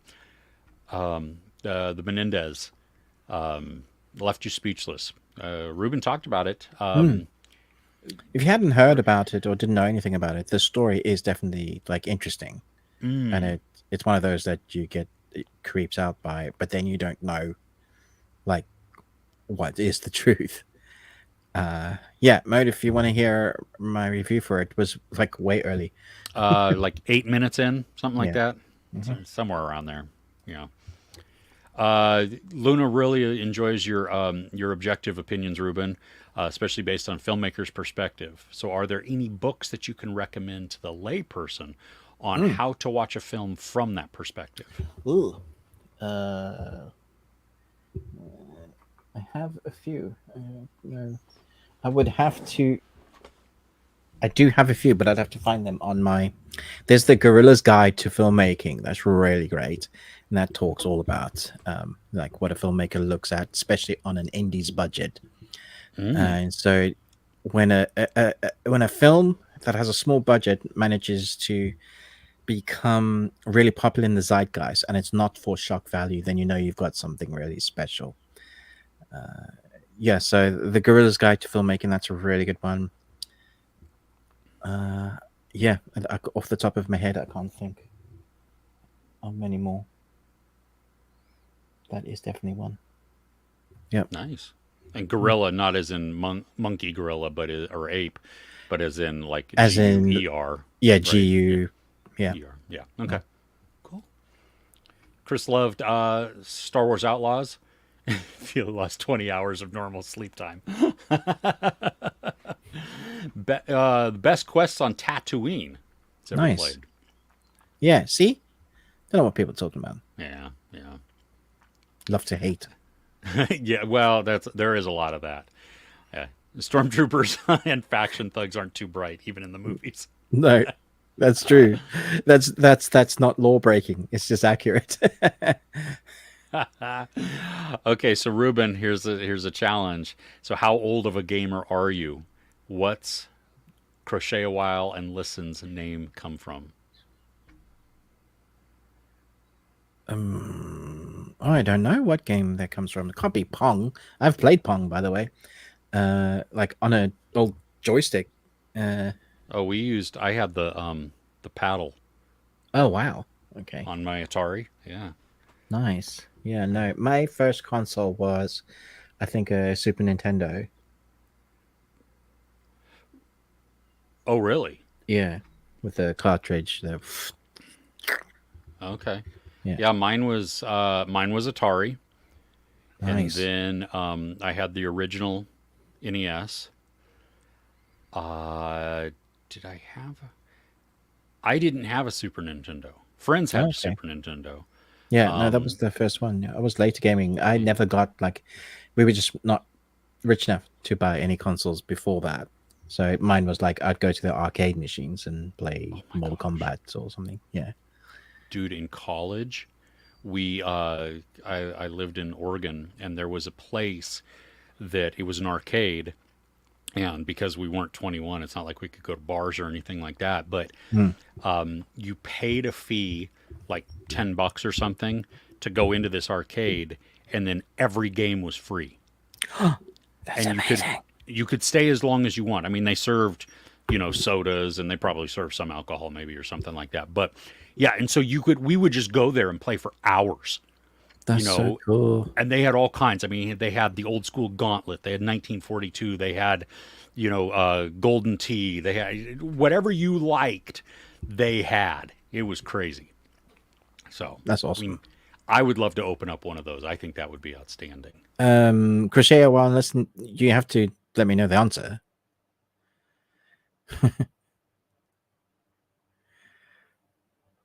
I can't hear you again, Chris. Sorry. It's really testing your patience today. In the comments, let us know what is your first consoles. I'm sure we have a How about now? wide range. Yeah, I can hear you now. Can you hear me now? Oh, I Can you hear can't me now? hear you now. That's You can't hear me now. awesome. You can't hear me? Okay, Ruben, go. How about now, Ruben? Can you hear me? Yeah. It sounded Can you like hear you were. me? Yeah, it sounded like you were peeing. I was Um, being. Yeah. yeah, we took you to coin op, right? Yes, you did. Yeah, Yeah. yeah, yeah, okay, yeah. That was That awesome. When I visit different. again, we definitely have to do that again. Yeah, that was fun. Yeah, Yeah. yeah. We took my youngest for his 21st birthday there. So Nice. in our town, it's a bar Mm. that is, so it's 21 and up, but it's all arcade games and pinball and stuff like that in It's there. got all And the grades. Yeah. yeah, you have to pay. It's not free No. gameplay like the other place was. But anyway, um, best for the Star Wars Outlaws. Best is to try to do a mission on a faction that you have a bad reputation, but the eating hibachi missions are a bit longer than they need to be. What? What the hell? I haven't come across this yet, so I've got that to look forward to. Brilliant. Oh gosh. Okay. Have you seen the two Neighbors movies? Neighbors One and Neighbors Two Oh with Zac yes. Efron. Yeah, I I have have. not. I've not seen either of them. Okay. Find them really funny. They were far better than they had any right being. Oh wow. Yeah, I totally expected it just to be crap, but I have to say Zac Efron is he's come a long way since he's Disney movies. Yeah. Mm. Oh, I like him as an actor. I really, Yeah. yeah. Yeah. Nice. All right. Movie quote is this: "It's not gorilla, it's gorilla." Captain Ron. Gorilla. Captain Ron. Isn't that that's Kurt Russell, right? That's Kurt Russell. Is that Overboard? No, no. Captain Ron's different, isn't Right. it? I think Captain Ron's its own movie. Okay. Cool. Yeah, I don't. Yeah, okay. Original Overboard only people. I haven't seen the remake. Yeah, the original was great. Um, Mode, thank you for the super chat. Hey, thank you. Fine. That's that was really nice. Okay. Um, Deckard Kane from Diablo 2 says, "Stay a while and listen every time you talk to him." I recently played the new Diablo and finished one playthrough of that. So I enjoyed that a lot, but I don't even know if I've played Diablo 2, so sorry. There you go. Okay, so Son of Soil's first. Oh, okay. So this is going back to Heath Ledger's Joker. First during the bank heist, face Yeah. reveal, and Yeah. then he meets and introduces himself to the crime The mob. crime mob. Yeah. Heath's Joker lacks a detailed backstory, just chaos, and simply enjoys watching the world burn. Yeah, and I like Joaquin that. Phoenix. I think it makes him more unhinged and more unpredictable. Yeah, I almost don't want to know. I don't need to know. Yeah. Yeah, because Joaquin Phoenix's, when you have that backstory, like if you go back to Rob Zombie's Halloween, which is terrible, he gives backstory on Michael Myers. which then makes you sympathetic for Michael Myers. And that's not what you need. No. Because every time Heath Ledger told his story that changed, you want to know how I got these scars? You know, he tells a different story every time. Yeah. And that's fantastic. Yeah. Like, I don't want to know what the real story of that is. No, because the imagination and is he telling the truth is so much worse. Yeah. Yeah. Atari, then part of the Nintendo Revolution. Yep. Nice. Yep. And then I still have my Sega, my Sega Genesis, and I have the 32X bit that sits on top of that. I still have my PS1 and my PS2. Yeah. My wife bought me a PS1, like in our first year of marriage. We couldn't afford it. I didn't know she was going to do it for our first Christmas. She bought me Metal Gear Solid. It came in the 4 discs. Oh, wow. It had 4 discs.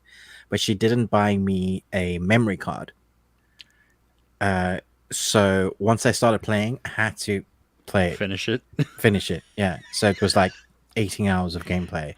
Oh my gosh. There's a bit in that game where it says, I don't know if it's the first one or the second one, where it literally talks to you. You've been playing this for too long. Your data's corrupted.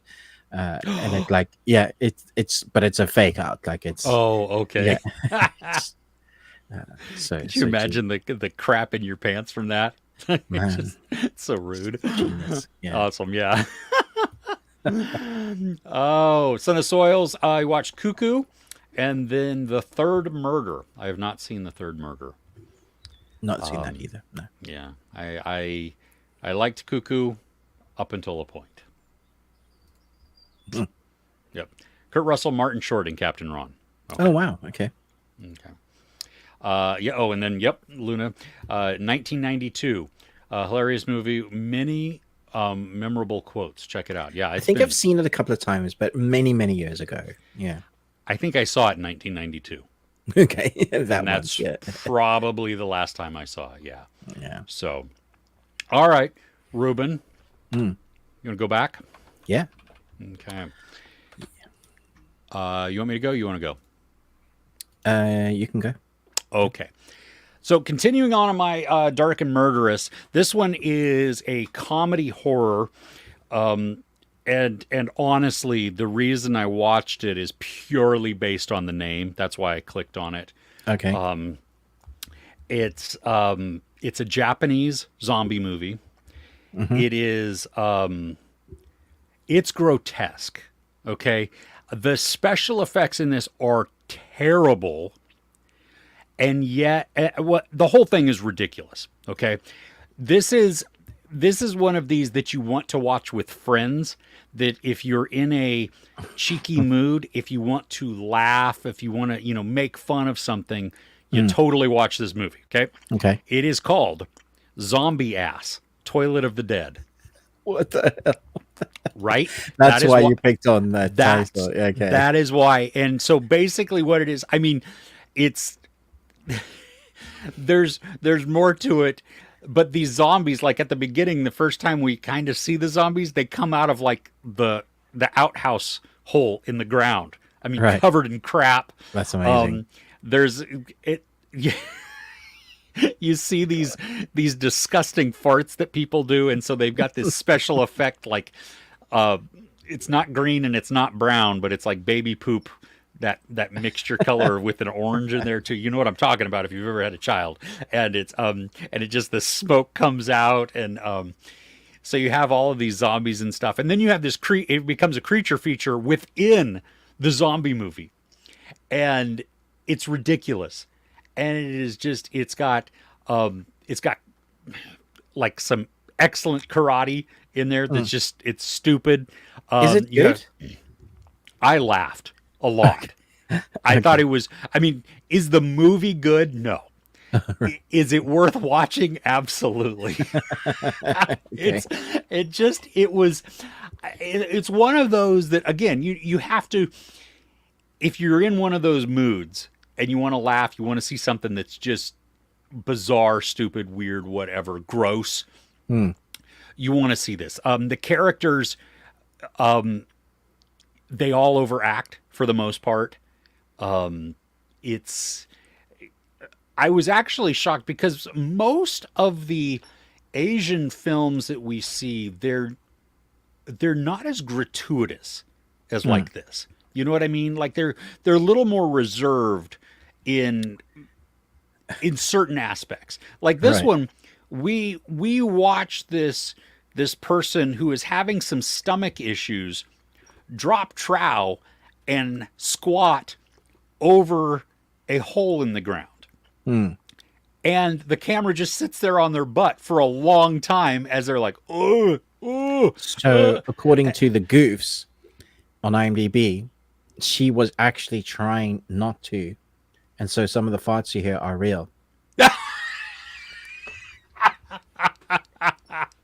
that's even better. Oh my gosh, that's I found a whole world for you to watch. So it recommends, if you like this, you should watch a film called The Machine Girl, Mutant Girl Squad, Dead Sushi, Tokyo Gore Police. Yeah, there's a whole world there, dude. this is seriously. This is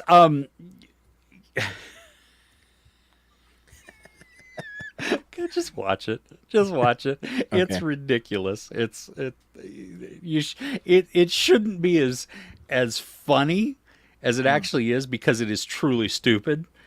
But I was in one of those moods. My wife kind of checked out, except there are times, I got to say, there are some times in this where I was like, oh, Oh, really? oh, Okay. yeah. They use, I want to believe that they're effects. I want to believe that it's fake stuff. I really want to believe this because, It looked really real. Okay. oh, Where did yeah. you find this?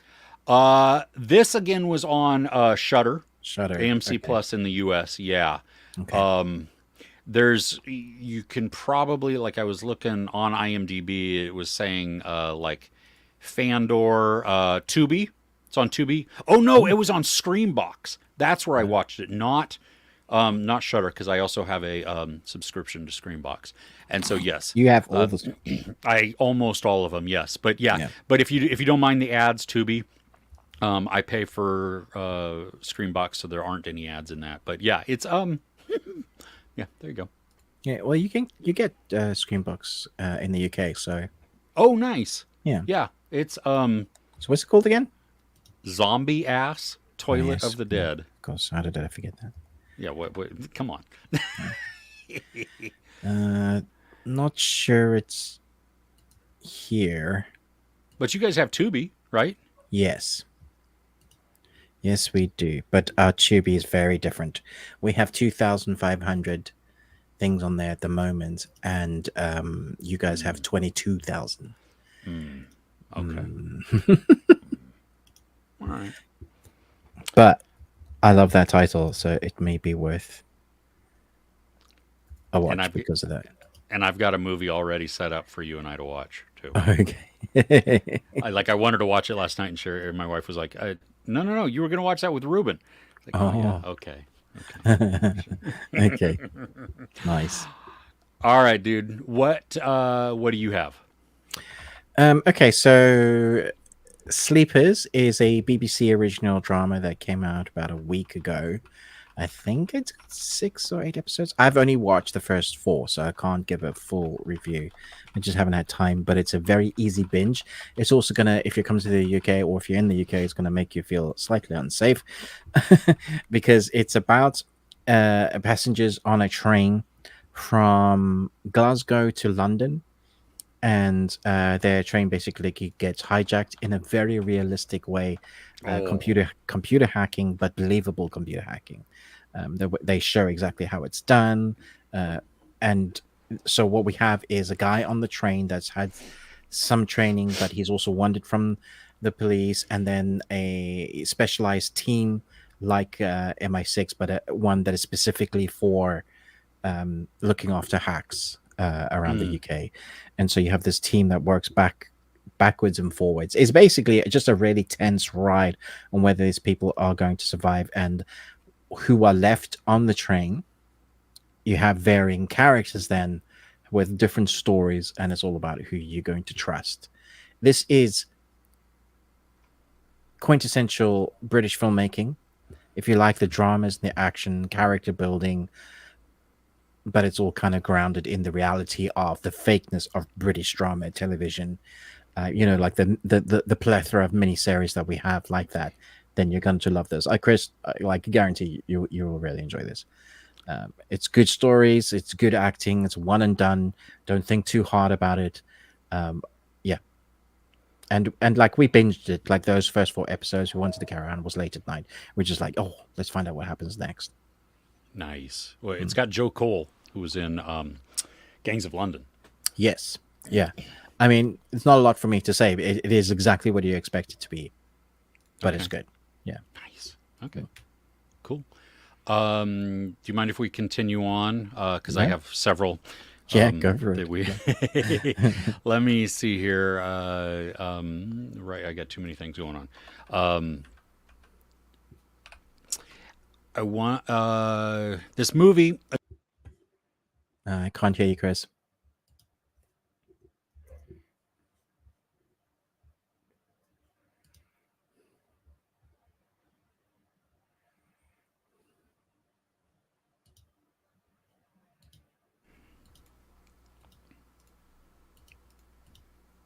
Can you hear me now?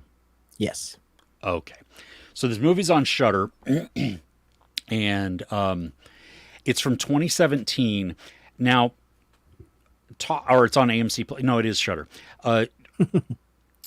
Issa Lopez, who wrote season 4 of True Detective, Night Country, she wrote and directed this movie, and it's called Tigers Are Not Afraid. Now, it's categorized partially as a horror. I think it's more of a thriller, a dramatic thriller. But it's also got like fairy tale fantasy elements into it. And it's about these 5 children who are trying to survive the horrific violence of the cartels. Oh, that's such a weird mishmash.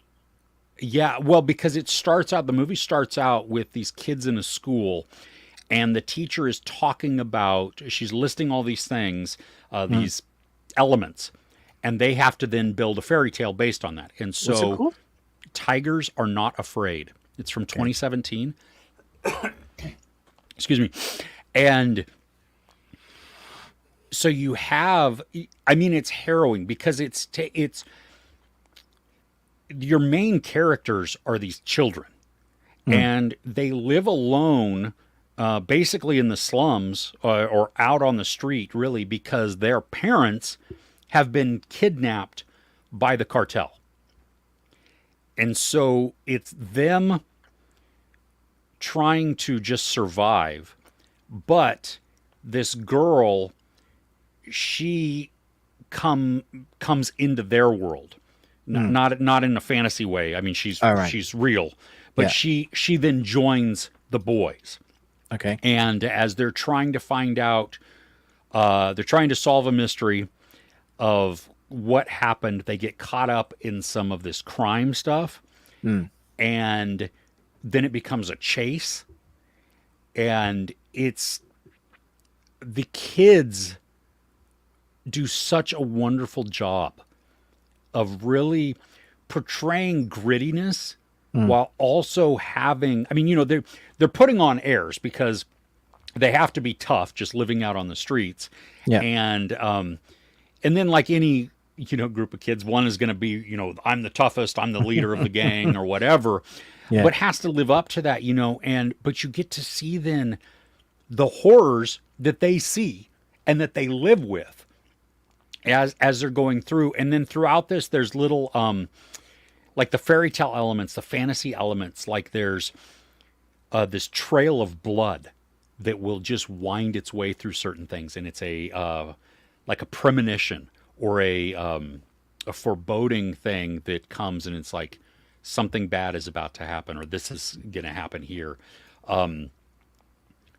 This is not a happy film. Okay. It's not,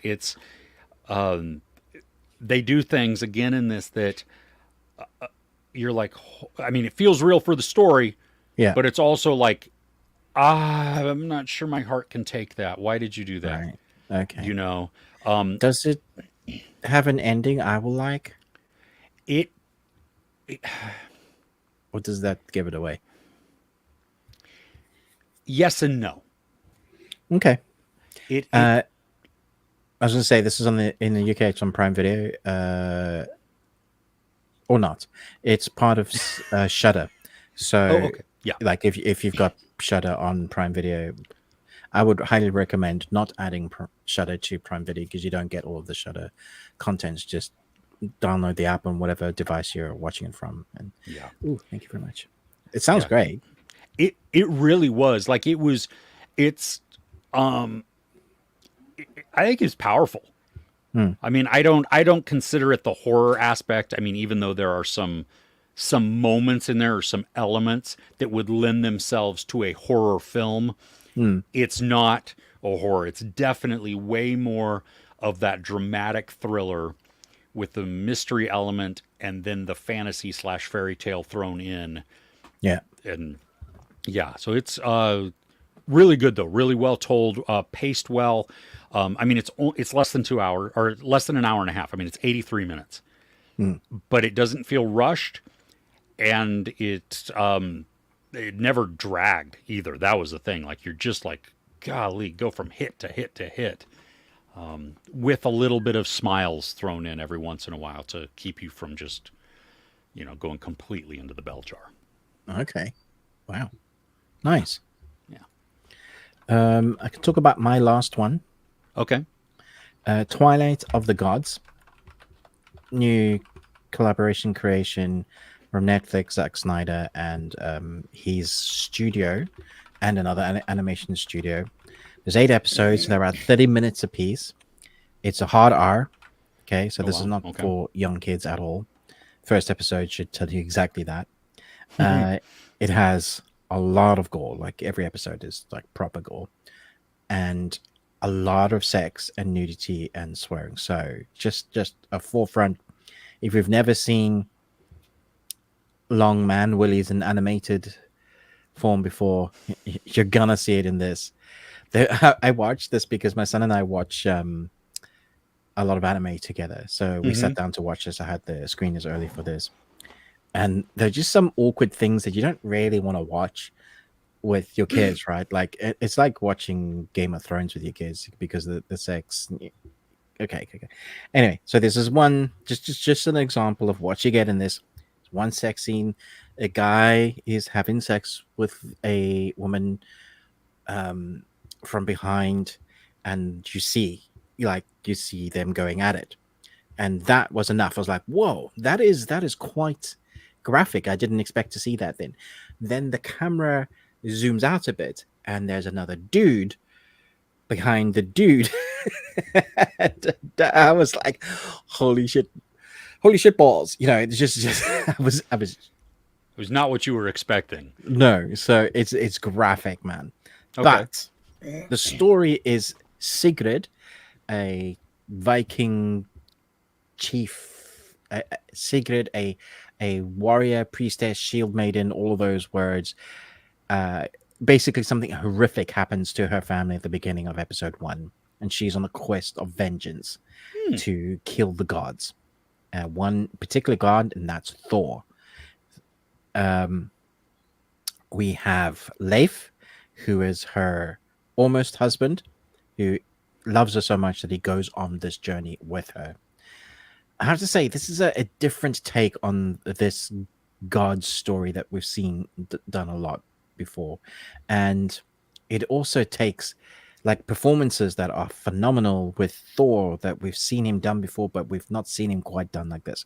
I love the take that we've seen these characters played before. I love how that story unfolds, but essentially it is that deep hurt as something that is a wrong that needs to be. The only way that it can be finished is that I kill one of yours, basically. Or anyway, it gets into deep lore, so Odin has to step in. There's all that kind of all the different gods that they come into, but then you get to see the bit behind the curtain is that the gods aren't particularly happy. There's this whole thing about why are gods like they are, especially in this universe, because they don't understand the complexity and the gift of life because they're eternal. And so when you have an end date, you understand so much more because you have a finite amount of time. So it really delves deep into those themes alongside the amazing adventures, alongside people being decapitated into like downwards. Yeah, like that's wow. Okay. like that. Head splitting, great dragon fights, like every sort of fantasy animation genre of what you'd expect or what you would want is in there, and it's beautiful. Like you get to see all the fight scenes. It's not edited in a way that you don't get to see it. It's told in a story that is taking all of Snyder's best bits, but there isn't like ridiculous slow-mo. Okay, there's no farming in slow-mo. But how am I going to learn how to farm if they don't show it to me in slow motion detail? Yeah, I'm sorry. That's not what this is. This was a lot of fun. My one massive negative drawback is that it finishes on a massive cliffhanger. And when I say massive, it's basically all our main characters are in peril. Oh. In a disastrous way. And then it ends. And we haven't heard anything about whether it's been picked up. I actually thought this was a one and done, so I was disappointed when we got to the end. And we know what Netflix is like. I mean, they're quite good with the animation. Normally they do get 2 or 3 seasons. So fingers crossed, like with Castlevania, with the Dragon Prince, some of the Castlevania I think went 3 or 4 and now has a separate spin-off series, which is great. Dragon Prince is on like 5 seasons and that was fantastic. Or even that's getting a new arc. So yeah, with the animated series, they tend to give them time. So fingers crossed, because what they've done so far is spectacular. How many episodes is it? 8 and 30 minutes 30, each. Okay. Yeah. I would say it's like hard for me to say. If you love animated series, sure, you're going to love this. If you don't like in-your-face content, then this is not going to be for you. But I do think it plays well into the story. What gods were like. It's almost that kind of Roman feel, that hedonistic sort of story that goes well within it. And yeah, so I totally get it, and that makes sense. Won't be for everybody. Don't by mistake think if you've got young kids like 12, 13-year-olds, they're seriously, if you let them watch cartoons, this is an adult cartoon. And then I'm not saying being scared of violence or sexualized content, but they're not, some of them at that age are not equipped to understand the nuances mentally, the themes of the things that they're showing. So yeah, be wise when you're watching that one. But us adults, enjoy people. Nice. Right on. All right, let's go to the chat. We'll catch up there. Let's cheers, see people. Desperado. Is that a beer? Is that what you got? Yeah, it's a beer. It's, I think, what is Desperado? It's mixed with spirit. What is it? What? Desperado. Another ghost. No, like liquor, right? Yeah, like liquor. Yeah, so it's tequila. That's it. It's got a bit of tequila mixed in the beer. So, but it's only 5.9%, so it's not. Wow. Okay. It tastes amazing. Nice. Okay, I'll take your word for it. Crochet Wild and Listen watched Arthur the King. That's the Mark Wahlberg one. He's doing the run. He gets lost, and the dog helps him find it. Did you see that? I haven't. No, okay. I want to, but it just hasn't intrigued me enough to push play yet. Yes. The secret to a successful marriage is to buy a husband a gaming console and a game.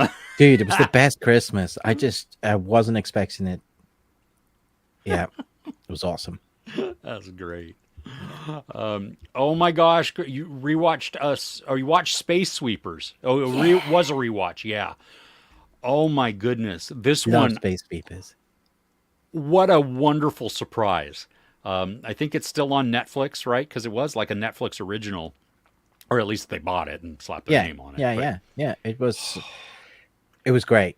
I love the robot and the kid. Yeah, it was the so whole much better. thing, This is so much better than I expected it to be. Yeah.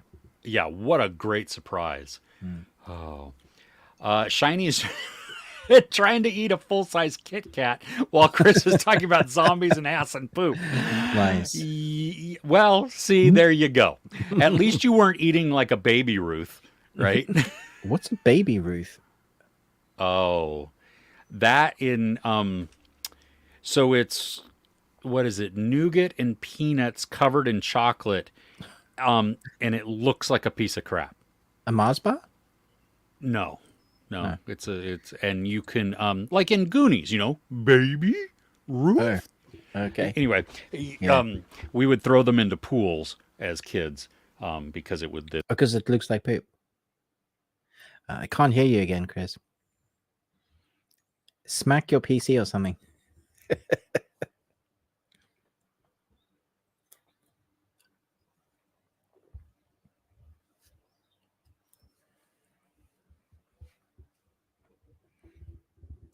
Can you hear me now? Can you hear me now? Yes, I can. Yeah. Okay, good lord. Sleepers. Nightsleeper reminds you of Hijack with Idris Elba. If it had Idris Elba in there, I would definitely be watching. I'm looking forward to it though. It looks like a great series. Saving Private Ryan. Is it the best war action movie? Any other good war movie recommendations? Wow. Okay. Good Morning Vietnam is phenomenal That is phenomenal. because it's not only just comedy, but it's very, very pointed. And the drama hits hard once it gets in there. I love Saving Private Ryan, and I think that opening scene on the beach is insane. Some of the best.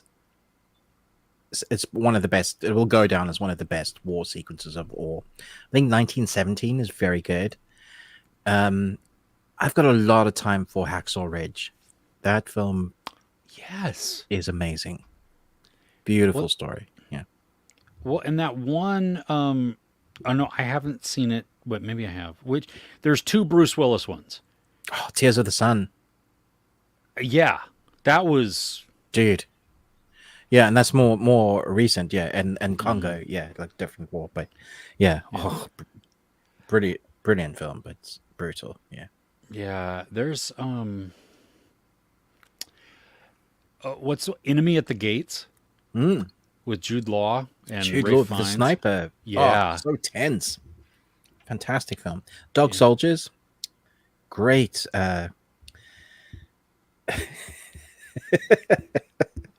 I'm sorry, I couldn't hear you. What? Your microphone cut out. What was that? You heard me.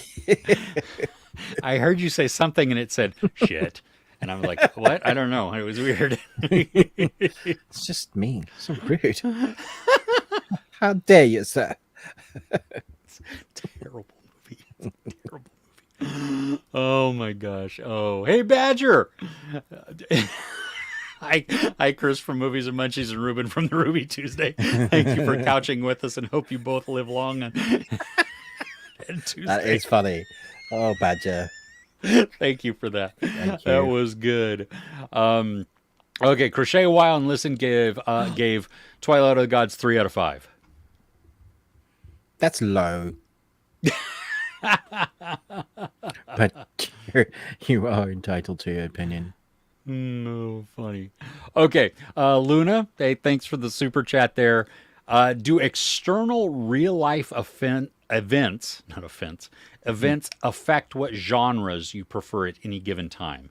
Like horror / dystopia to make you feel unafraid, or fantasy to escape real world events, other genres? Yeah. I think I mean, sometimes they affect me of what I don't want to watch.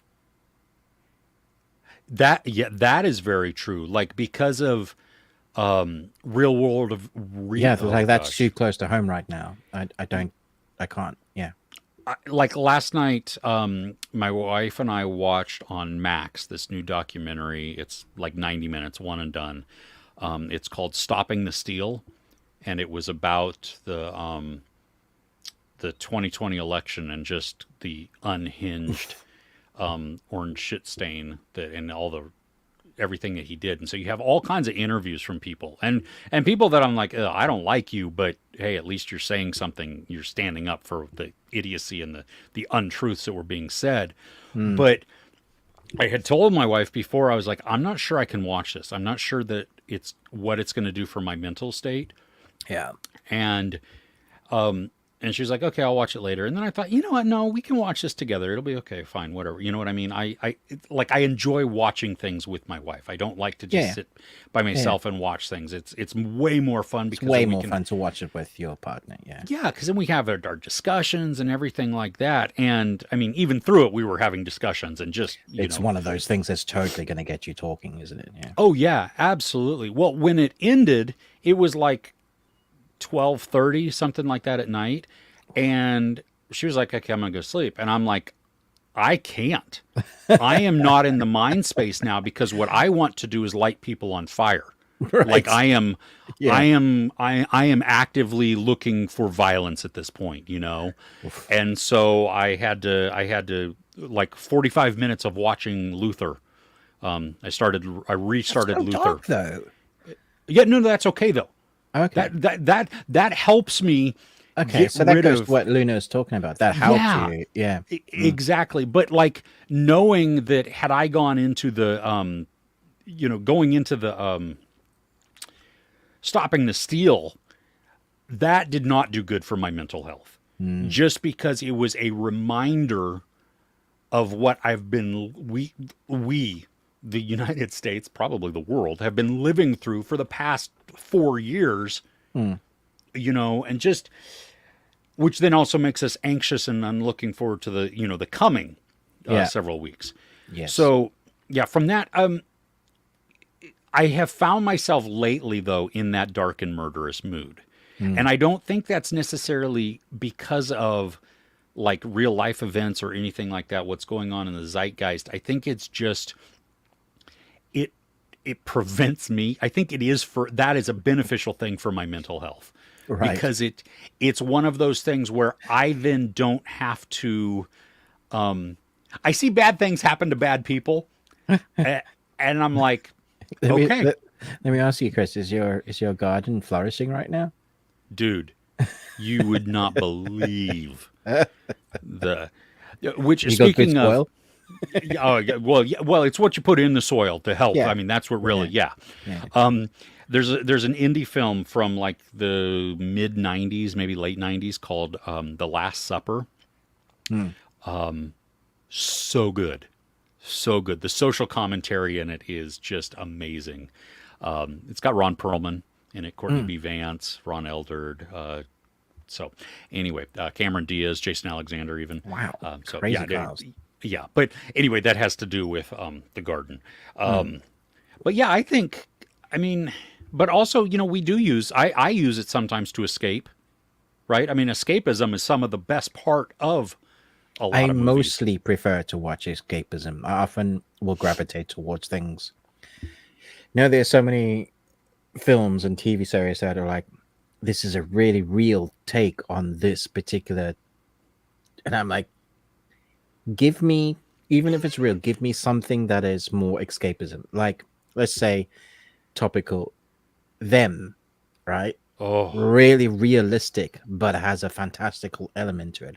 Then I can get behind it. I can root for it. I'm not just angry while watching it because, gosh darn it, I hate people mostly that are white, that are racist deservedly bastards, so. Yes. right? Like, and how are we still like just, yeah.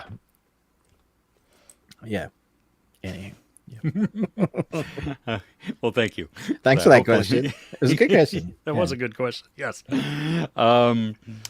Hopefully, the witch is explained better in season 2. I'm assuming that goes back to Twilight of the Gods. Yes. Okay. I think so. Yeah. Okay. Badger. Oh my gosh, I mentioned Garth Marenghi's Dark Place Yeah. earlier. He said how That's much he hated it. It's amazing. Shut up. I did not say that. It is a wonderful dude. Yeah, only just discovered. I discovered it what 2 years ago maybe, and because did I tell you or did you tell me about it? I don't know. I don't know, but yeah, We did discover it. Yeah. you did not enjoy it nearly as much as I did, right? No, it was. Yeah. I mean, I don't hate it by any means, and there was some definitely good fun in there. But yeah, you loved it. I loved it. Yeah. Oh, love you. Hey, good to Hey, see you love on. Toilet of the Dead kind of B Japanese horror movies are intentional and meant to be as silly as possible. Yeah, as Ruben said, a few names too, but highly acclaimed one is actually One Cut of the Dead. That's on my list. I have that Ooh. on my Shutter list to see because Okay. I can't wait. It's like supposed to be very, very gory, but then also great. So yeah, I'm Lovely. down Coming for that. in with another great one to add. I might be awesome. watching that tonight. Let's see there. Thank you for that, Livia. That's outstanding. Let's see. Cheers, Ruben. Just had a. Oh, wait. I have just put a rocket lolly in my old fashioned instead of ice. Nice. Strange, but needs must. Yeah. What's So the a old rocket fashioned is obviously the alcohol. Yeah. I don't know what a rocket lolly is. In That's not something I've heard. in the UK, in the UK, in the US, we have rocket pops, which is a Right. red, white, and blue popsicle. Yeah, it could be that. I mean, And you put I'm thinking of something like a Jaeger bomb. You know, like you have an old fashioned pint and then you Oh, drop in. oh, don't know. yeah, I don't. Yeah, that will get you wasted pretty quick. Messed up. Yeah. Yeah. Yeah. Huh. Okay. So please, yeah, please read the synopsis. One Cut of the Dead. Yeah, it is actually. Let's see here. Yeah, because I'm so excited to see this. Things go badly for a hack director and film crew shooting a low-budget zombie movie in an abandoned World War II Japanese facility when they are attacked by real zombies. That's great. I want to watch that. That sounds so good. I am so excited. Yeah, I think I'm going to have to put this on tonight. This is going to be wonderful. Thank you. Viral Verse. Hey there. Love that Hello. name. Hello. It's personal, but you want to know that how do you sustain with your YouTube income, which is very look as per your video views? Probably low as per your video. Oh. Probably. Yeah. I have a wonderful wife who is basically, like some women have sugar daddies. I have a sugar wife, and she earns well, and she allows me, thankfully, to do this creative stuff and write, which I'm meant to be doing, but I've been struggling on my third book for ages. Halfway through the third book, but yeah. So yeah, it's not sustainable. I get very little from it, but it's passion, right? So creativity, it gives me a creative outlet. With every edit, we try and get a little bit better. Yeah, that's basic. You can't do it if you didn't have a sugar mommy or a sugar daddy. You need a job, basically. Yeah. I figured out I needed about 1 million views per month to be able to quit my job. Wow. So I still have a job. So we're a little ways from that. Doesn't that mean you need something like 5 to 10 million subscribers? Because No. you get about 10%. Well, I your look at subscribers. like Jeremy Johns and Chris Stuckman, who both are right around 2 million subscribers. Stuckman's above, and Jeremy Johns is just below. Yeah. And they get about 300,000 to 400,000 views per thing. Yeah. So if you do, 4 of those, Oh, that's a million. Oh, yeah. I see. So Okay. one a Yeah. week. And they get good sponsorship. Yeah, because, they do. And Yeah. that'll help. Yeah. Okay. Yeah. So 250, 250. 250 subscribers. Oh, yes. That's all you need. Yeah. That's all you need. Yeah. Cool. Well, let's aim for that this week, Chris. I hope that we manage to reach that before we die, but it'll be pretty funny if we're like both 80 still and we are now these granddads. I saw this ultra Sonny Jim. Did you see the can't believe what they put on TV these days? And then my false teeth just fall out. That'd be amazing. Well, but I mean, again, you said passion, right? Yeah, exactly. This is fun. Yeah. This is the creative outlet, and Yeah. and we get to chat with a whole bunch of people from all over the world. I know, this is awesome. Yeah. I think that is my favorite thing about YouTube, honestly, is making friends from everywhere, across cultures, across borders. I mean, it would be amazing one day if we could meet up everybody, but like maybe if we won the lottery and have a meetup. But yeah, I have to play the lottery first, but yeah, you have to be in it to win it. you do. True. You get to lick it before you stick it. Badger finished Terminator 0. Loved it. Hope to get more. Apocalypse Now. Yeah. Redux. Yes. Yes. Behind Enemy Lines was good. Oh, Black Hawk Down. Oh, I love Black Hawk Down. See, it would be really hard to do a top 10 of great war movies because there's so many wars and so many great films. I was thinking about Hamburger Hill as well. The Bridge over the River Kwai. There are some incredible war movies that are just brutal. They're normally brutal because war is brutal. Can you hear me? Yeah. Okay, my mic went out. So yeah. Okay. I think about that scene in Black Hawk Down where it's the top-down shot, and you watch what looks like the entire city that is armed, just alive. Yeah, coming for them. Yeah. It's such a good film. It's great. And the cast, it's still, because it's quite a while ago, it's one of those now you're like, oh, he's in it. She's in it. Like Saving Private Ryan.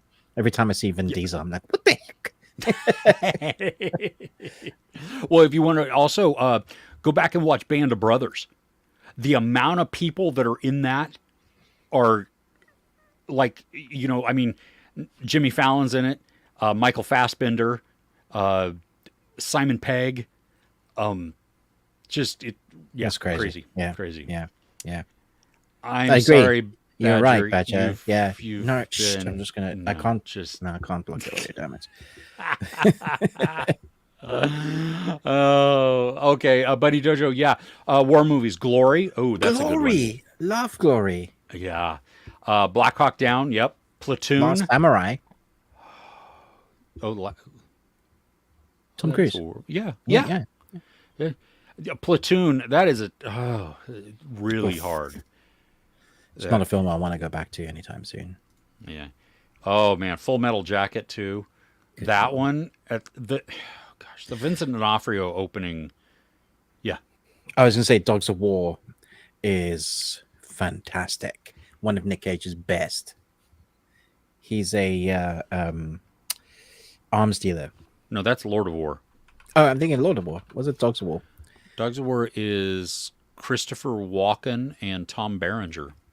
I've not even seen this one. I don't even from know. 1980. Yeah. Huh. Okay. What's the one with Michael J. Fox? That is super heavy and phenomenal. Oh yeah. You know the one I'm talking about. Back to the Future 3. Yeah, that one. Yeah, no. I do know what you're talking about. I'm looking through his stuff to try and Casualties of War. Yes. Yeah. Made me so angry, that film.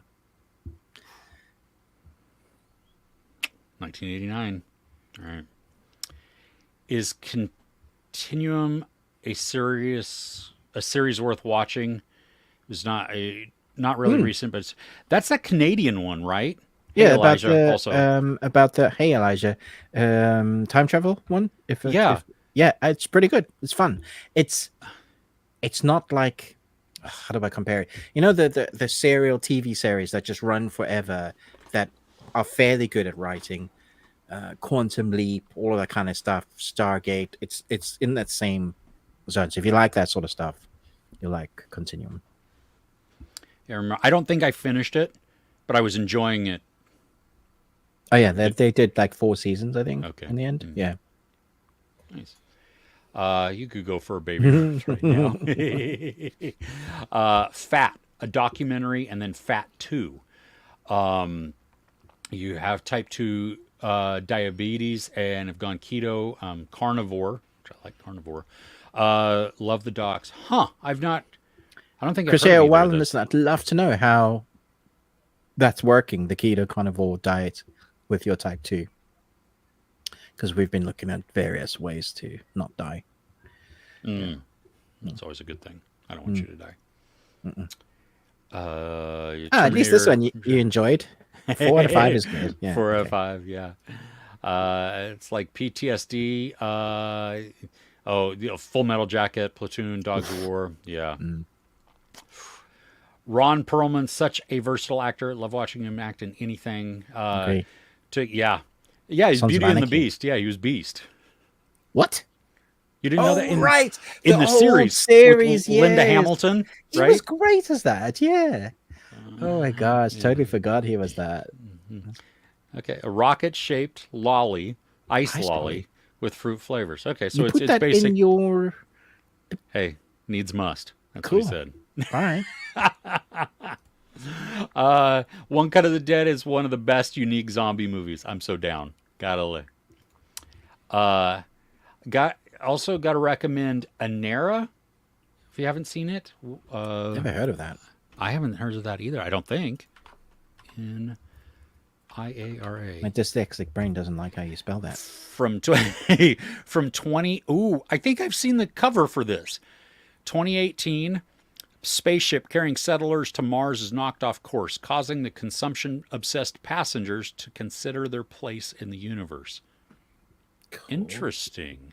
You can watch it on BFI in the UK. Hulu on the in the US. Okay. Or Tubi. Tubi, I swear. Basically everything. Just that if you don't mind ads, and I think they do, we've talked about this before, they do ads correctly. Yeah. Where they give you the countdown so you know the ad is coming, and then when they resume, it's right before they actually cut, so you don't you don't miss anything. That's, yeah. To our favorite reviewers, you interact with the chat and have good reviews. Well, thank you. This is why we do it. We love it. Missed us on another screen, but how did we two meet? Ruben reached out to me. I did. And it's been downhill ever since. Yeah. Yeah, no, he was the first collab I ever did. Was it for Batman or something? I don't remember what you originally reached out for, but we did. Right. I think the first one we did was Captain America or Winter Soldier.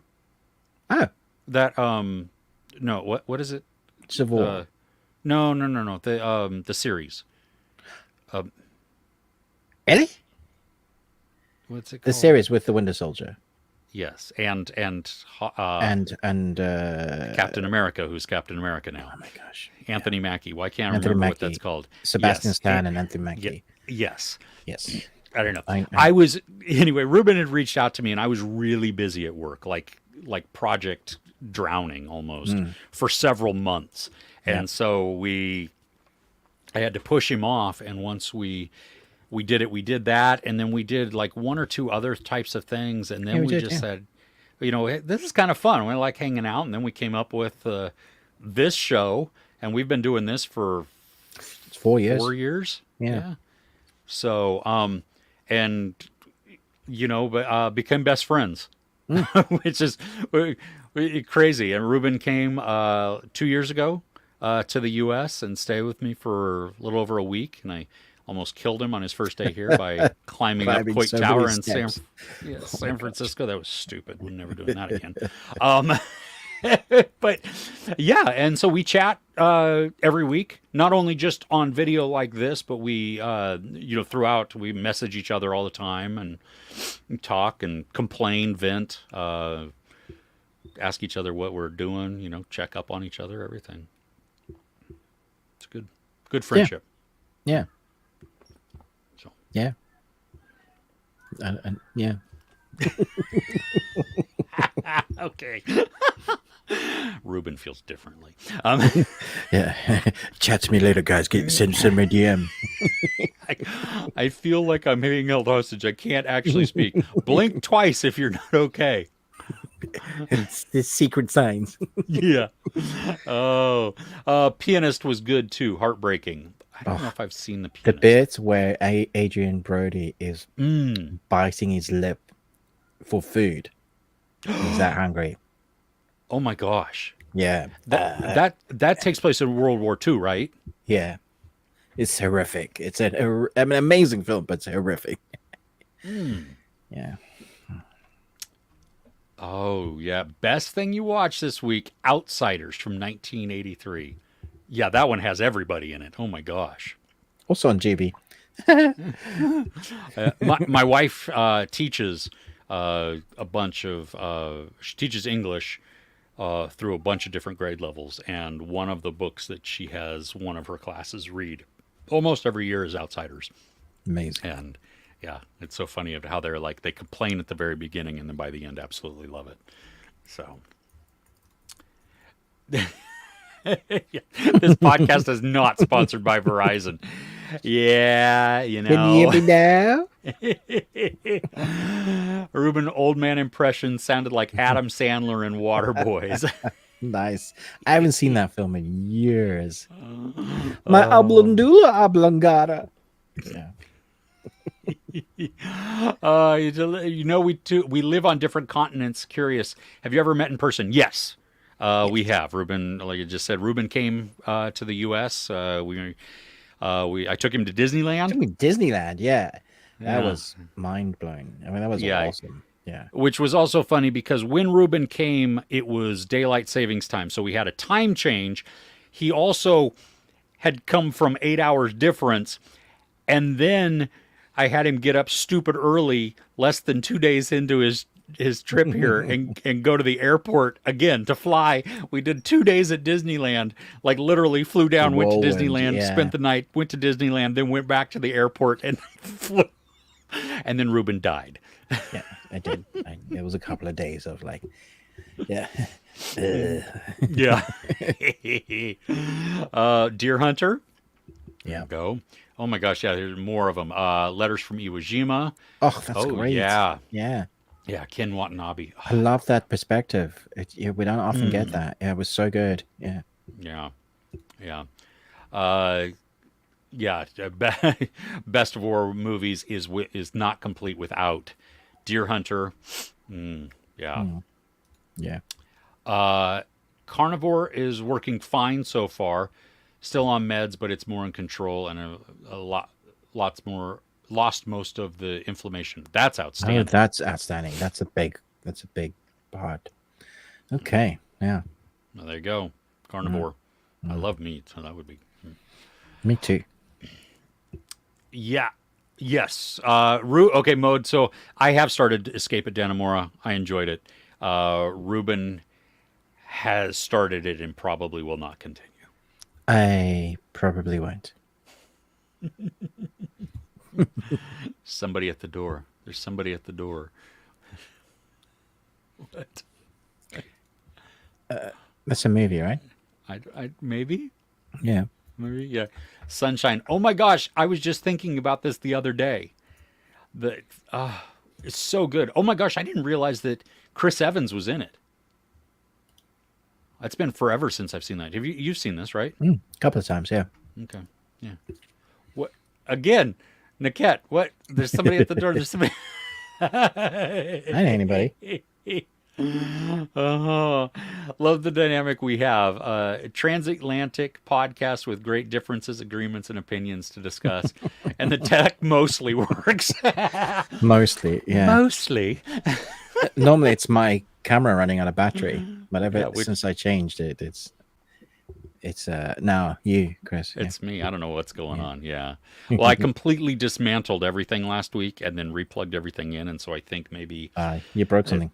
Apparently, yes. Did you finish with a screw that you hadn't yeah? Apparently fine. not. Well, I had 3 of them, so whatever. Oh yeah, did I'm just. The police are here. One moment. Okay, one moment. Just, Yeah. Oh great. gosh. Someone's at the door from American Gothic. Yes, I remember that now. Thank you. Mm, Yeah. Did you ever see American Gothic? I don't think I have. So No. creepy. Oh. Yeah.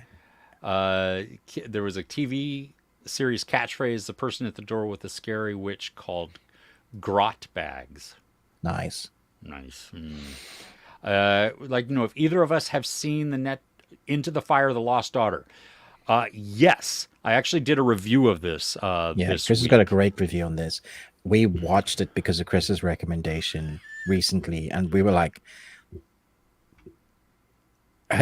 like, I think the best way to describe it is stages of how far my jaw is open. It's like it goes from,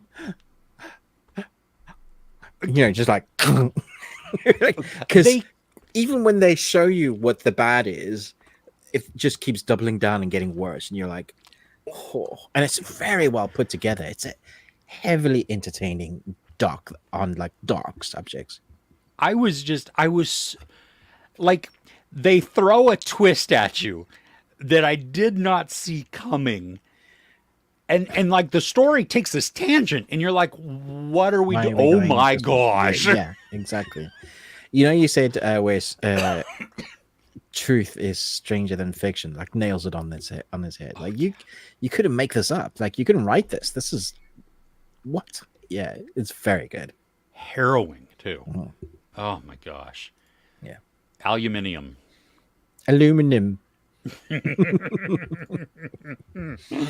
American Gothic 1995. Sarah Paulson's hers the character said that. Okay. Yeah, okay, yeah, you enjoyed Lost Daughter also. Yeah, it's Yeah, good. very good. Yep, see? Aluminium. Yeah, John never stopped dropping. Yeah, exactly. It's insane. It was crazy. just yeah. Oh my goodness. Okay. Ruben, Yeah, I have more. of course you do. Let me look. Do I have? Do you have more? No, I don't have more. You go. Let me. No, I many more don't. do you Let's have? just let's just do the movie we watched together. How about that? Okay, yeah, let's do that. Yeah. This was a first time watch for you, right? Yes, and for Kay, who didn't intend on watching. She was studying. So I need to pull it up here. From 1944. You know when they say they don't make them like they used to? Yeah. This is one of those. I have seen this so many times. Not only just the movie, but I've seen it done on stage productions as well. That's what we were saying. Like this was perfect for stage play. But the movie, the timing of this film is incredible. And you can only do that with like rehearsed to death to get it so accurate. Arsenic and Old Lace with Cary Grant. I'd never seen this. This film is a work of art. Like honestly, it's a genius film, and not pretentious. It's just so entertaining. And when it's okay, it starts off as a romantic film. Guy is getting married, got married. We're introduced to his loving aunts who are just incredibly loving. And then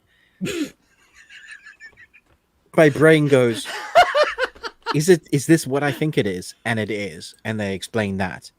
And then you take one story that we've seen done in like many, many, many films before, but then you take another.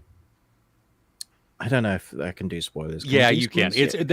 It's the point of the movie. I mean, Okay, it's the point of okay, so you have the the aunts who are knocking people off and putting them in the basement, but they think they're doing what is right because there's lonely people. Okay, so you have this married man finds out that they're the people he loves most in the world, that are nearest and dearest, that are said by the police to be the kindest people you will ever meet, is knocking people off with arsenic. And then you get to meet extended family, his brother, who's also a serial killer, but looks like Frankenstein's bot's job, with his scientist Igor. I say Igor because his scientist actually what's Peter his name? Lorre. Peter Yeah, Lorre. Peter Yeah.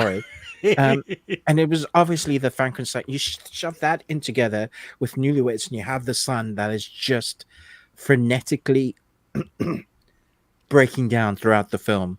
And I have to say, it's a tiring film because it's non-stop. Like you don't have a break from he's running around crazy, calling people up. Oh, never mind the charge character. Teddy Holy Roosevelt. crap, Teddy Roosevelt. You add another layer into that's often as good as the slapstick that the Wright brothers, the three stooges, the timing of slapstick comedy with the darkness that suddenly comes in with beautiful filmmaking, like the noir shading of the woman in one shot. I was just like, that's stunning. The ballsiness to show nothing almost in darkness and just have the doors open and close with the lighting silhouettes in places. Dude, I was like, how have I not watched this film before? And I'm so glad you got me to watch this because it's now in like one of my favorite films of all time. I'm so glad you enjoyed this. Yeah, I mean, the rewatchability of it is so high because of, I mean, every performance, you have like the huge amounts of comedy. Cary Grant with this impeccable timing and these facial expressions that he does. The ants who are so pure, if you could say that, you know what I mean? They truly believe that they are doing something that is generous, but they also recognize that it's not, it's against the law. Yeah, so because they're hiding the bodies. But they first hide it from Mortimer because he just... They're hiding the bodies, and they're still doing a great funeral and funeral rites. Oh, yeah. And, yeah, and him, him, don't give anybody wine. Don't let anybody in, But it's so clever because you have a foreshadowing of things. Oh, it sets up like many things that just work out perfectly in timing so that the poisoning, there are places where you're like, don't drink that. And then there are places like, I wish they'd drink that. Which just is so good. Like there's so many moments like that where I was just like, they've set that up. I bet they come around to doing that. The planning for this film, like my mind is like the calculations of going from one set. The storyboards for this must be insane. Yeah, it's. I'm so glad you enjoyed it. It's. You rent it on Prime here in the U.S. I need to own this. I need to get I want to get like the special edition so I can listen to the commentary and because I want to know about it. Like it's fascinating. Yeah, and they truly they don't make movies like this. No. Anymore. I mean, it is so witty.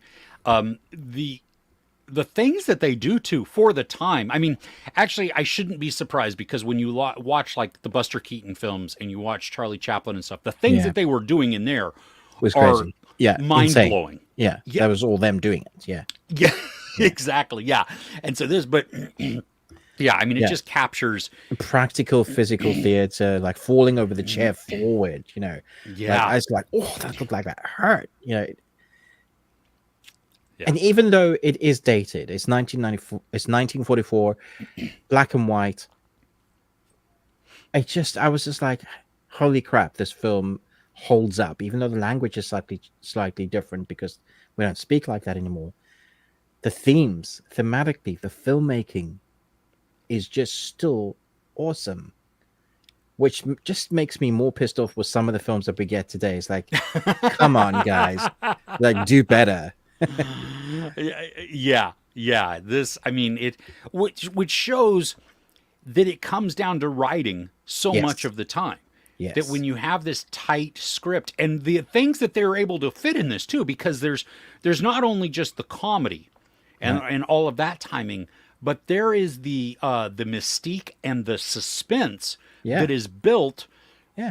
That and they work together. Oh my gosh, yeah. The cab driver. His story alone is hilarious. Dude, Like, when he helps Cary Grant get the cab. that's it. What am I doing? You are. I literally said that. But you are a cab driver. My word. It's so good. Oh my gosh. Yeah, just a blast there. Oh, great. Well, I'm glad you enjoyed that. I really am. That's awesome. Such a treat. Yeah. Oh man. Okay. Do you want to talk about the worst thing that we watched? Sure. Let me see what I had on my list. Okay. Oh yeah. Okay. Okay, go for it. Okay. So I like crap TV. You know, I watch a bunch of American TV series that you would never watch, like all the like the CW stuff. Like, Oh, you know, you would hate just that. hurts And my soul. yes, Yeah. exactly. And so I like a lot of like the sci-fi channels TV series that Mm-hmm. are okay, but you don't watch it for like great writing. You just watch it because you like some of the characters, and once you get hooked on the characters, you kind of don't care where it goes. You just want to see more of them. So I was that way with Wyatt Earp, Wynona Earp.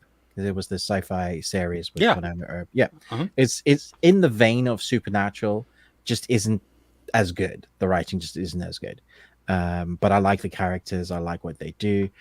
They did so it ended a few years ago, but they've done a TV movie called Wynona Earp Vengeance, and I've seen all the comments, and everybody goes like, "So great to have the characters back," and them get their own story and kind of wrap things up. I would have preferred if this film didn't, because it kind of undoes some of how they left it and finished it, and it feels like they forgot how to film and they forgot how to act, because Oh, some of it was atrocious. Like, I was just like, how is this in a movie?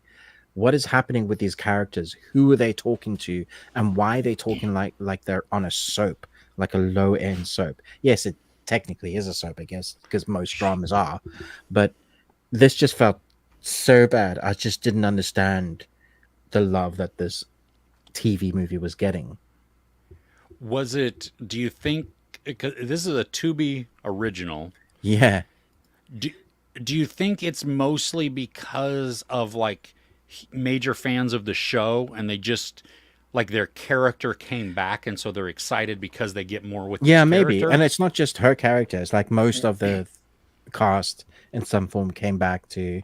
There's this great story that between Wynona Earp and Doc Hollywood. Doc You know, Hollywood? yeah, from Tombstone. Not Doc Hollywood.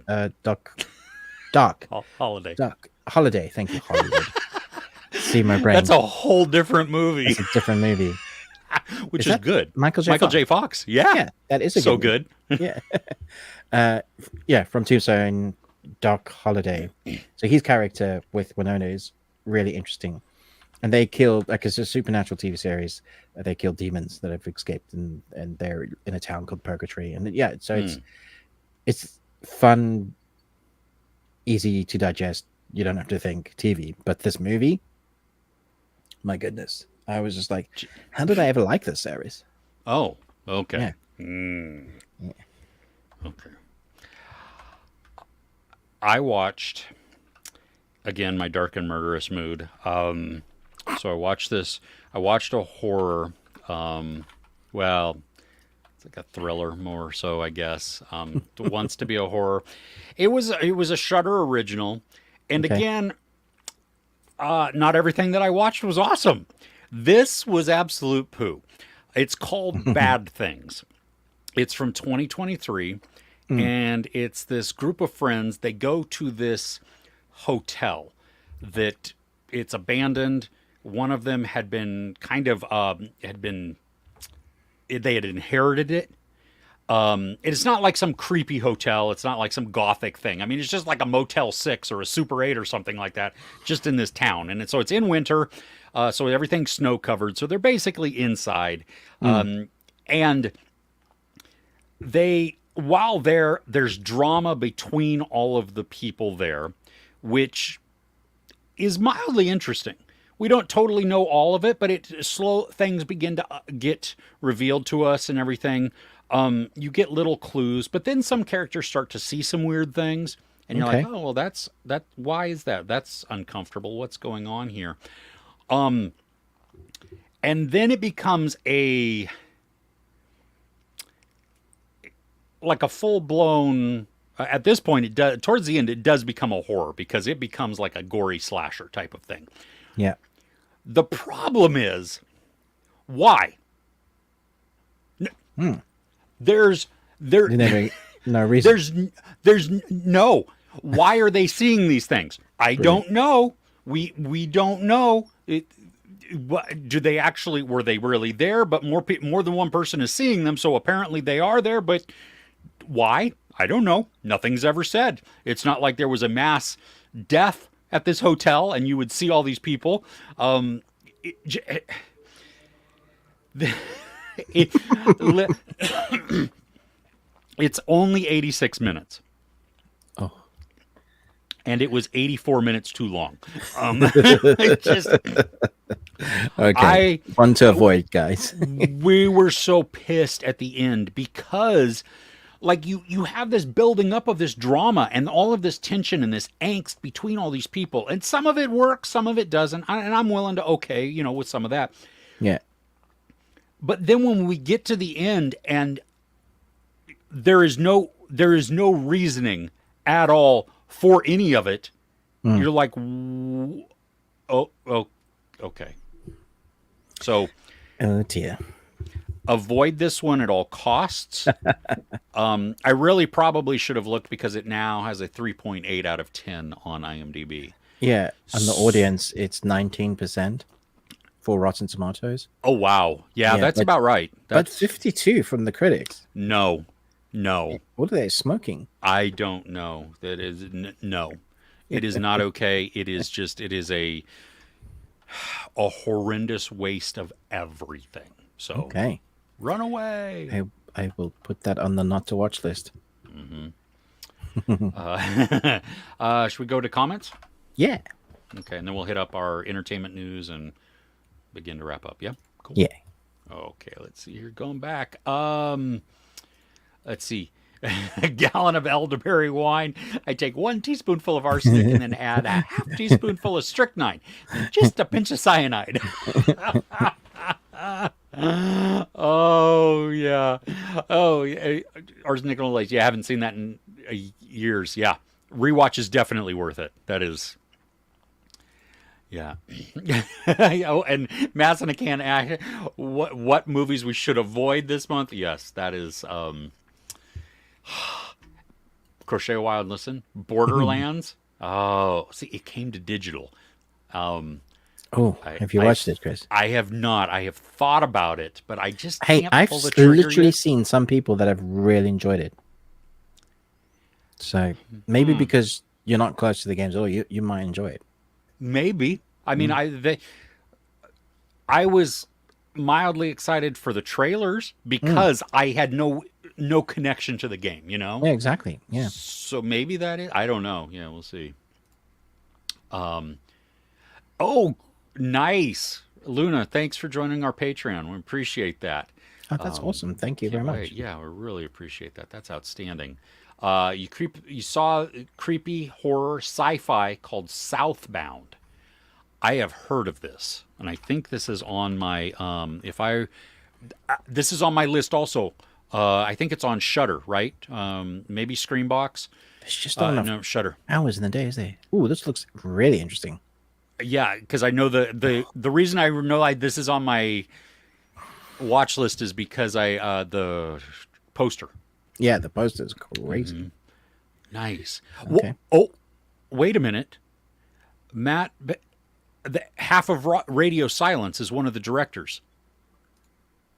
What? Oh my gosh, that's awesome. Okay. Goes higher in your list now. Yeah, even better. Wow. Okay, sweet. Thank you for that. Thank you for that. Not seen it, but yeah, definitely going to see that one now too. I just read the next comment. A friend recommended that I watch the movie Jackpot. Let me tell you, we'll never accept another movie suggestion from him ever again. That is funny. Oh my gosh. Why is that funny, Ruben? Because it's a great movie. Yeah. Oh, Mouse in a Can, if you heard us a couple weeks ago, So funny. Ruben enjoyed it, and I said I felt insulted by it. And I didn't know how to respond to that at all. I was just like, okay, cool. Yeah. Oh, that's so much fun. I love that. I love That's so funny. That's a great made comment. my day. Oh Yeah. my gosh. Oh, Borderlands is one the game adaptions Of all time. is such acting. Yeah, it has a runtime and everything. It does. There's a start and a beginning, the whole thing. A couple Yeah. actors in there too. Yeah. Oh my gosh, you guys are killing us. Okay. You want to hit up our entertainment news and what we're looking forward to? Yeah. Okay. I didn't know if I had cut out there because there was a delay. No. Yeah. What? What? I didn't say anything. Yeah. Okay. Do you have your news up? Yeah. Oh, cool. Go for it.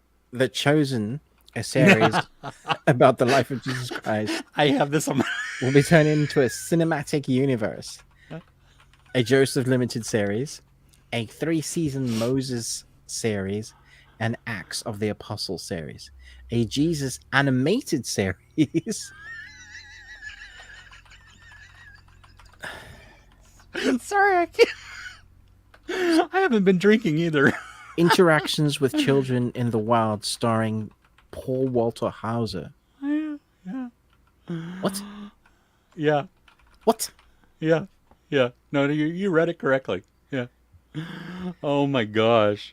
Well, can I follow up with that one with the Passion of the Christ 2 with Jim Caviezel and Mel Gibson directing is beginning filming in early 2025.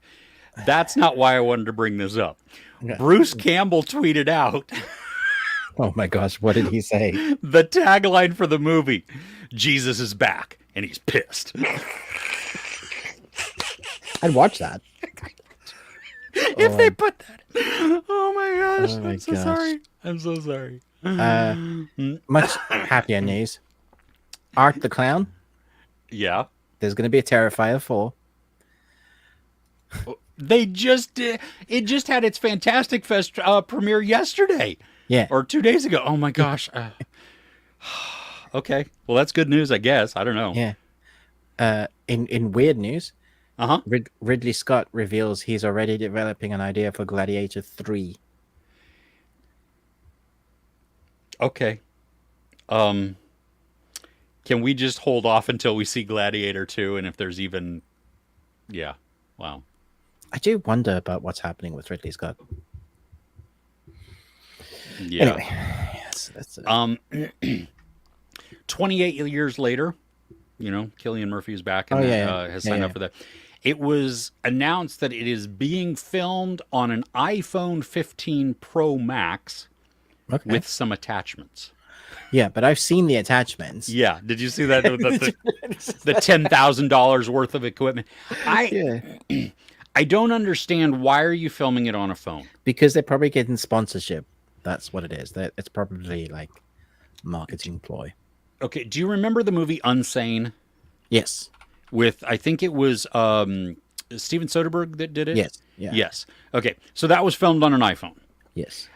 Now, it was gimmicky, Yes. but it did allow for some cool things, especially yeah. like when she's looking in the mirror and stuff, because they didn't have to knock out the wall and put a big camera behind it. Yeah, exactly. Yeah. But the film lacked depth. Yes. It looked like it was filmed on a phone. I'm sorry, but I'd much rather use an IMAX RE than an iPhone. Like, come on now. I just don't understand this. I mean, I know that Apple wants to push that the phones can shoot great footage and great stuff, okay? But are these things that you watch at a theater, or are they the things that you watch on your TV, or more often than not, the things that you never watch? You just recorded all the fireworks and your child's 14th birthday that nobody's ever going to see.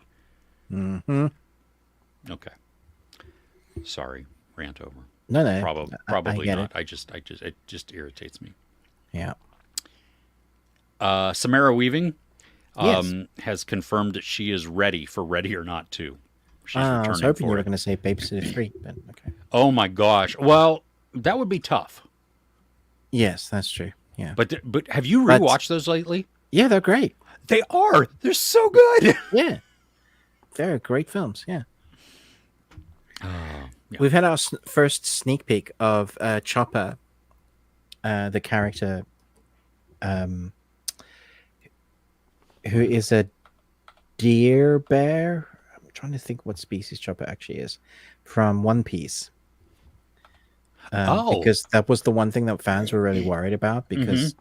they basically have to be CGI the whole lot, and Yeah. that can often be the drawback on things. But the CGI in season 1 of That One was Piece was great. pretty good. Yeah. Yeah. So Chopper's one of my favorite characters.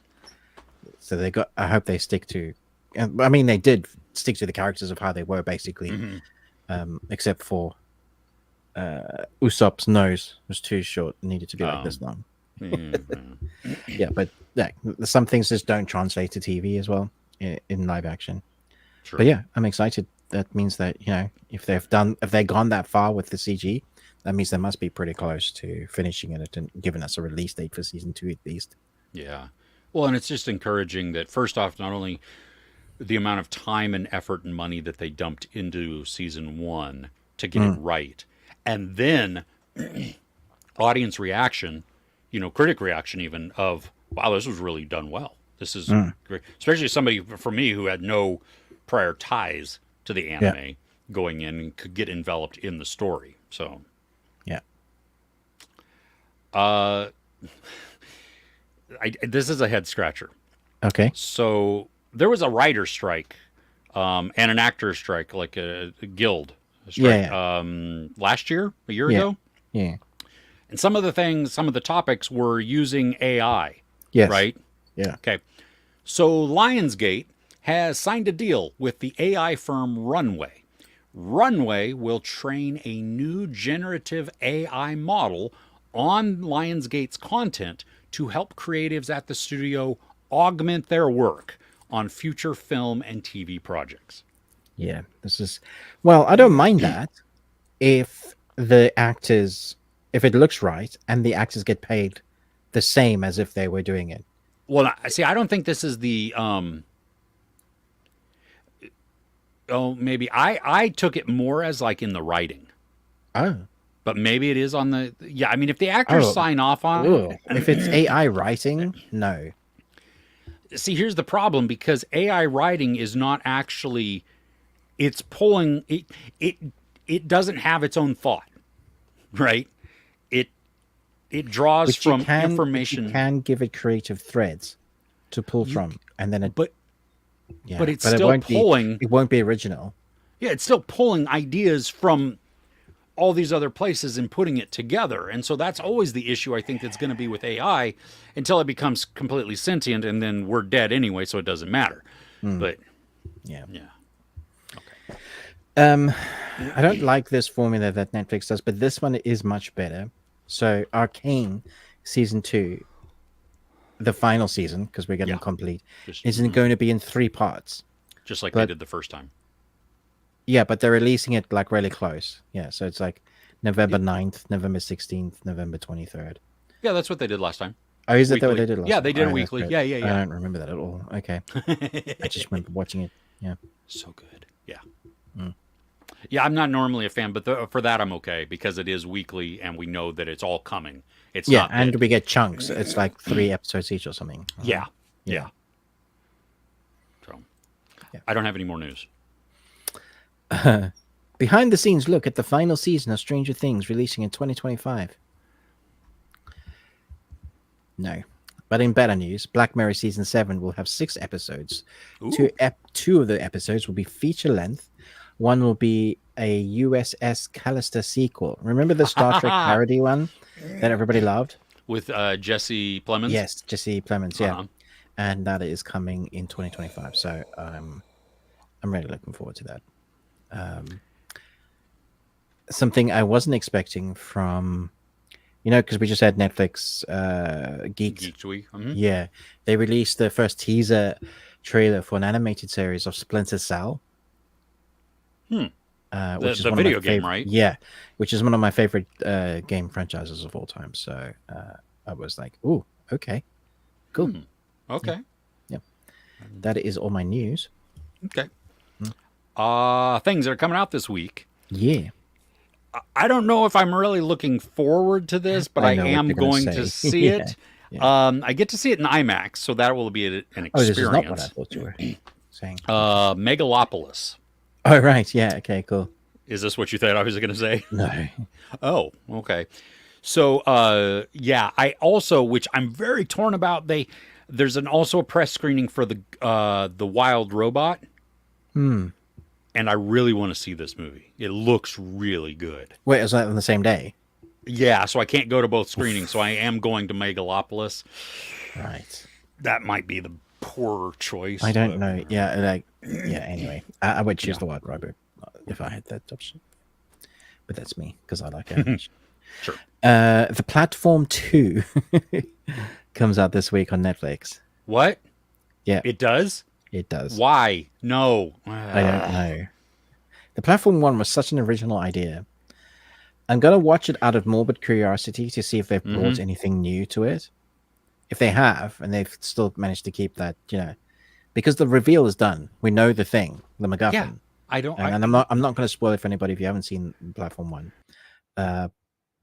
But yeah, if you loved one, oof, audio's doing that thing again. Echo.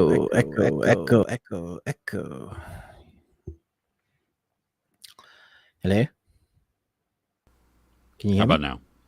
Yep, perfect. Okay. Yep. Yeah, Bonkers, right?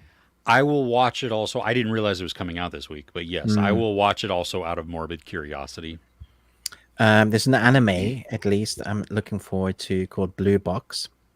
It comes out on the 3rd of October. Oh, that's in 2 weeks. That's in 2 weeks. I'm looking at next week, so the platform comes out next week. My bad. Oh. Sorry, everybody. Oh, It's so not next this week. Not Okay. this week, next week. Yeah, okay. All right.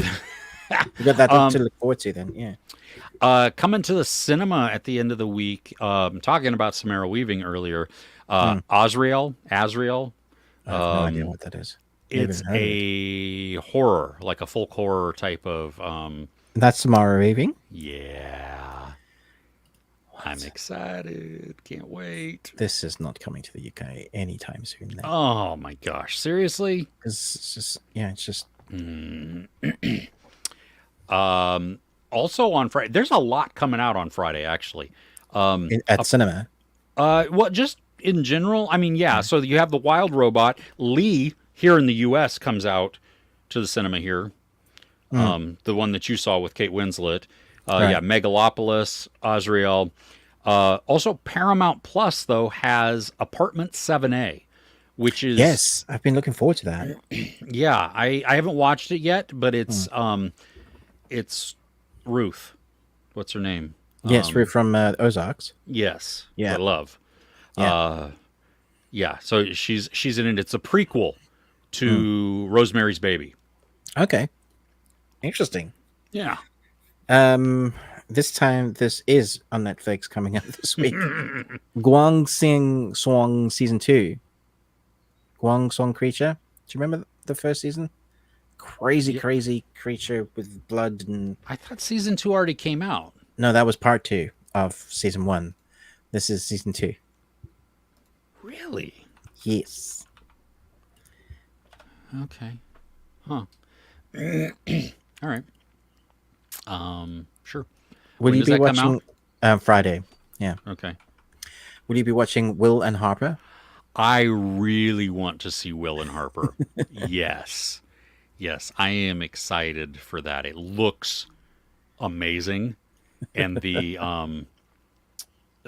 buzz around it so far has been just outstanding. So, There is also a offbeat sitcom called Nobody Wants This. with Christian Bell and Adam Brody and Justine Lupe and more. I've got the screeners. I can't say anything, but it's. Are if you like enjoying it this- so far? Yeah. Okay. Yeah. There's a movie coming out on the 26th called A True Gentleman on Netflix. Okay. No idea. Excuse me. Bless you. Yeah, bless you. Go for 3. Come on, No, give us I 3. don't, Give I us don't 3. like giving you 3. I want 3. Can't have it. Well, and we are moving into spooky season 2, Yes, which I am we excited for. Yeah. So, yeah, there's going to be some good stuff like VHS Beyond on Shudder. It's coming the first weekend in October. We got Terrifier 3 coming soon. Joker. Sure. Gonna watch Hocus Pocus 30th anniversary. Yeah, that's amok. Young Frankenstein's 50th anniversary. Have you seen Young Frankenstein? Many, many years ago. Yeah. When it first came out 50 years ago. I don't know if you're joking. I don't understand. Are you? No, I've seen it. Yeah, just many years ago. Just not 50 years ago. But not a lot. Not a lot. No. I'm so disappointed. You obviously love that film. Terrifier 3 is coming out on the 11th of October, so that's one to look out for if you like the first two. I love the fact that it's Halloween Christmas. So, it's gonna be fun. Oh man, yeah, that's all I got though. Yeah, that's all I got. Okay, let's then wrap up in the chat, and then we will catch you in the say flip goodbye. side. Yeah, exactly. Let's see here. Got to go. Okay, so Chris Retzlaff, you still like Borderlands? Opinion though, Crush goggles for Kate Blanchett. Through Crush goggles for Kate Blanchett. Yeah, it made it seem fun. Okay, I get that. Yeah. Hard pass. First time I heard me snort. Oh yeah, well yeah, yep. See, there you go. Jesus is back, baby. I was joking with you this week, wasn't it? Because there's some preachers in America that were like, "It's the rapture. It's the rapture. Today's the rapture." That's right. Yeah. I guess we all missed it. Well, you and I missed it at least. Yeah. And our audience, heathens. What are you doing? Doc Hollywood. I'll always be your Huckleberry. I love it, mixing two there. That's so good. Oh, putting on the filmmaker's hat. Constantine's 2 script is ready. So excited for this. Yeah. I'm gonna have to rewatch it's been forever That is since a film I I watch yearly. Yeah. Really? Yeah. Okay. Love it. Yeah. See that's one for me that I haven't seen since it came out. Amazing. So, yeah. Okay. You should watch it. The rigs that the iPhones are attached to are quite large. Yeah. Stabilizers, all sorts of added enhancements. I mean, so it's not really shot on an iPhone. No, exactly. Yeah, it's not.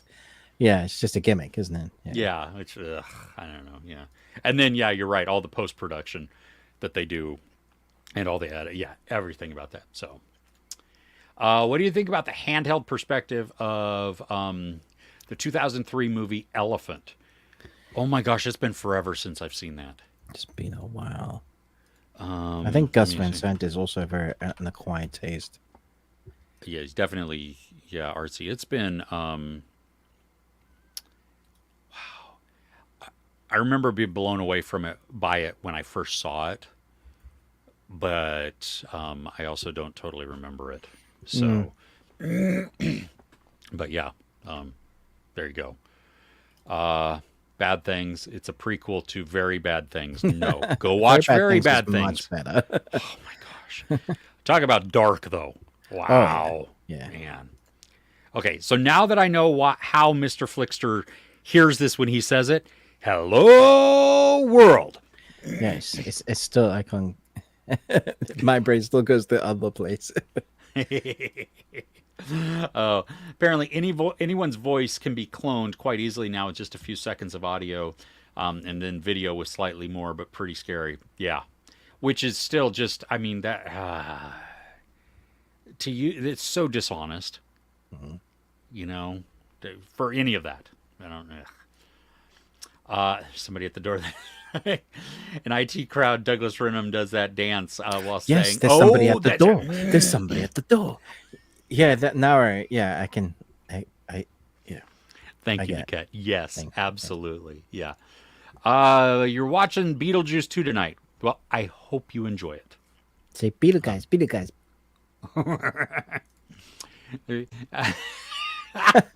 Platform 2 please use out the of order. stairs. Amazing. Love it. Oh, just milk the life out of any idea. Yep. Yep. Yep. I'm looking forward to Smile 2 also, Mr. Flickster. Me too. Yeah, that was quite. I thought it was actually quite refreshing as a horror. We've had a lot of those type, like you see something and then it affects you, but it was pretty good.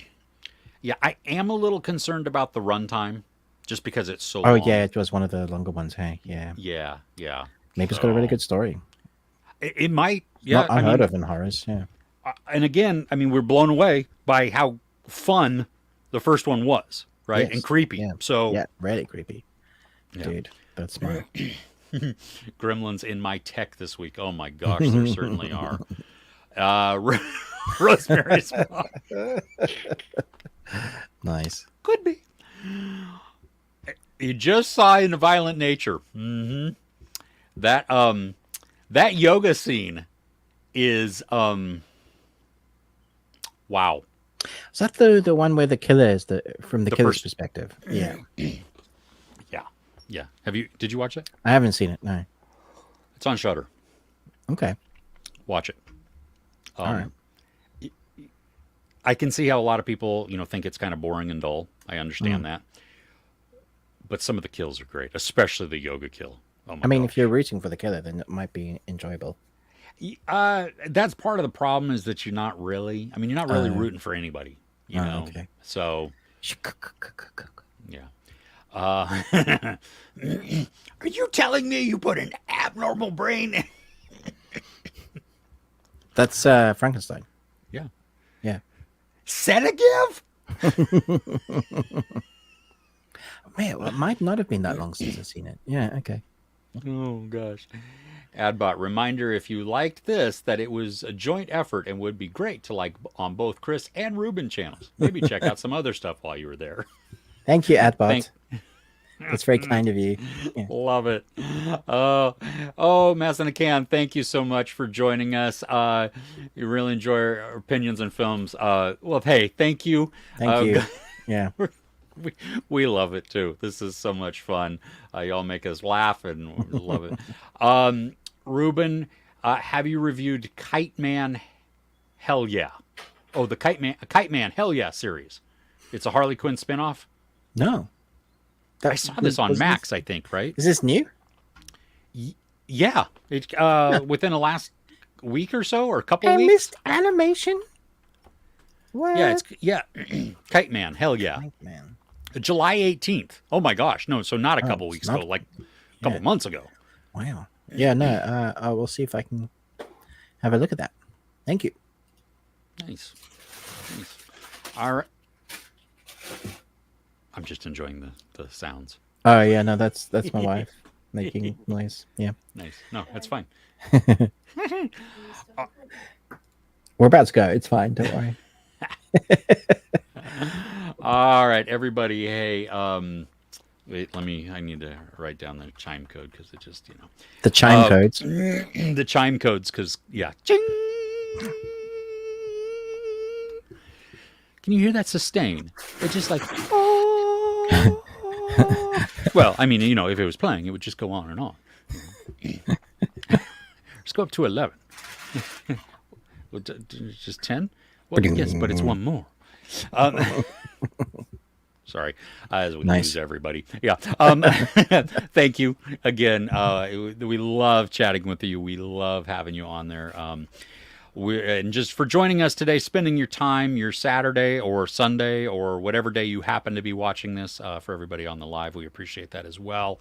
Don't forget, like, share, subscribe, like the Adbot said. Ruben with the Ruby Tuesday, me, Chris, Movies and Munchies.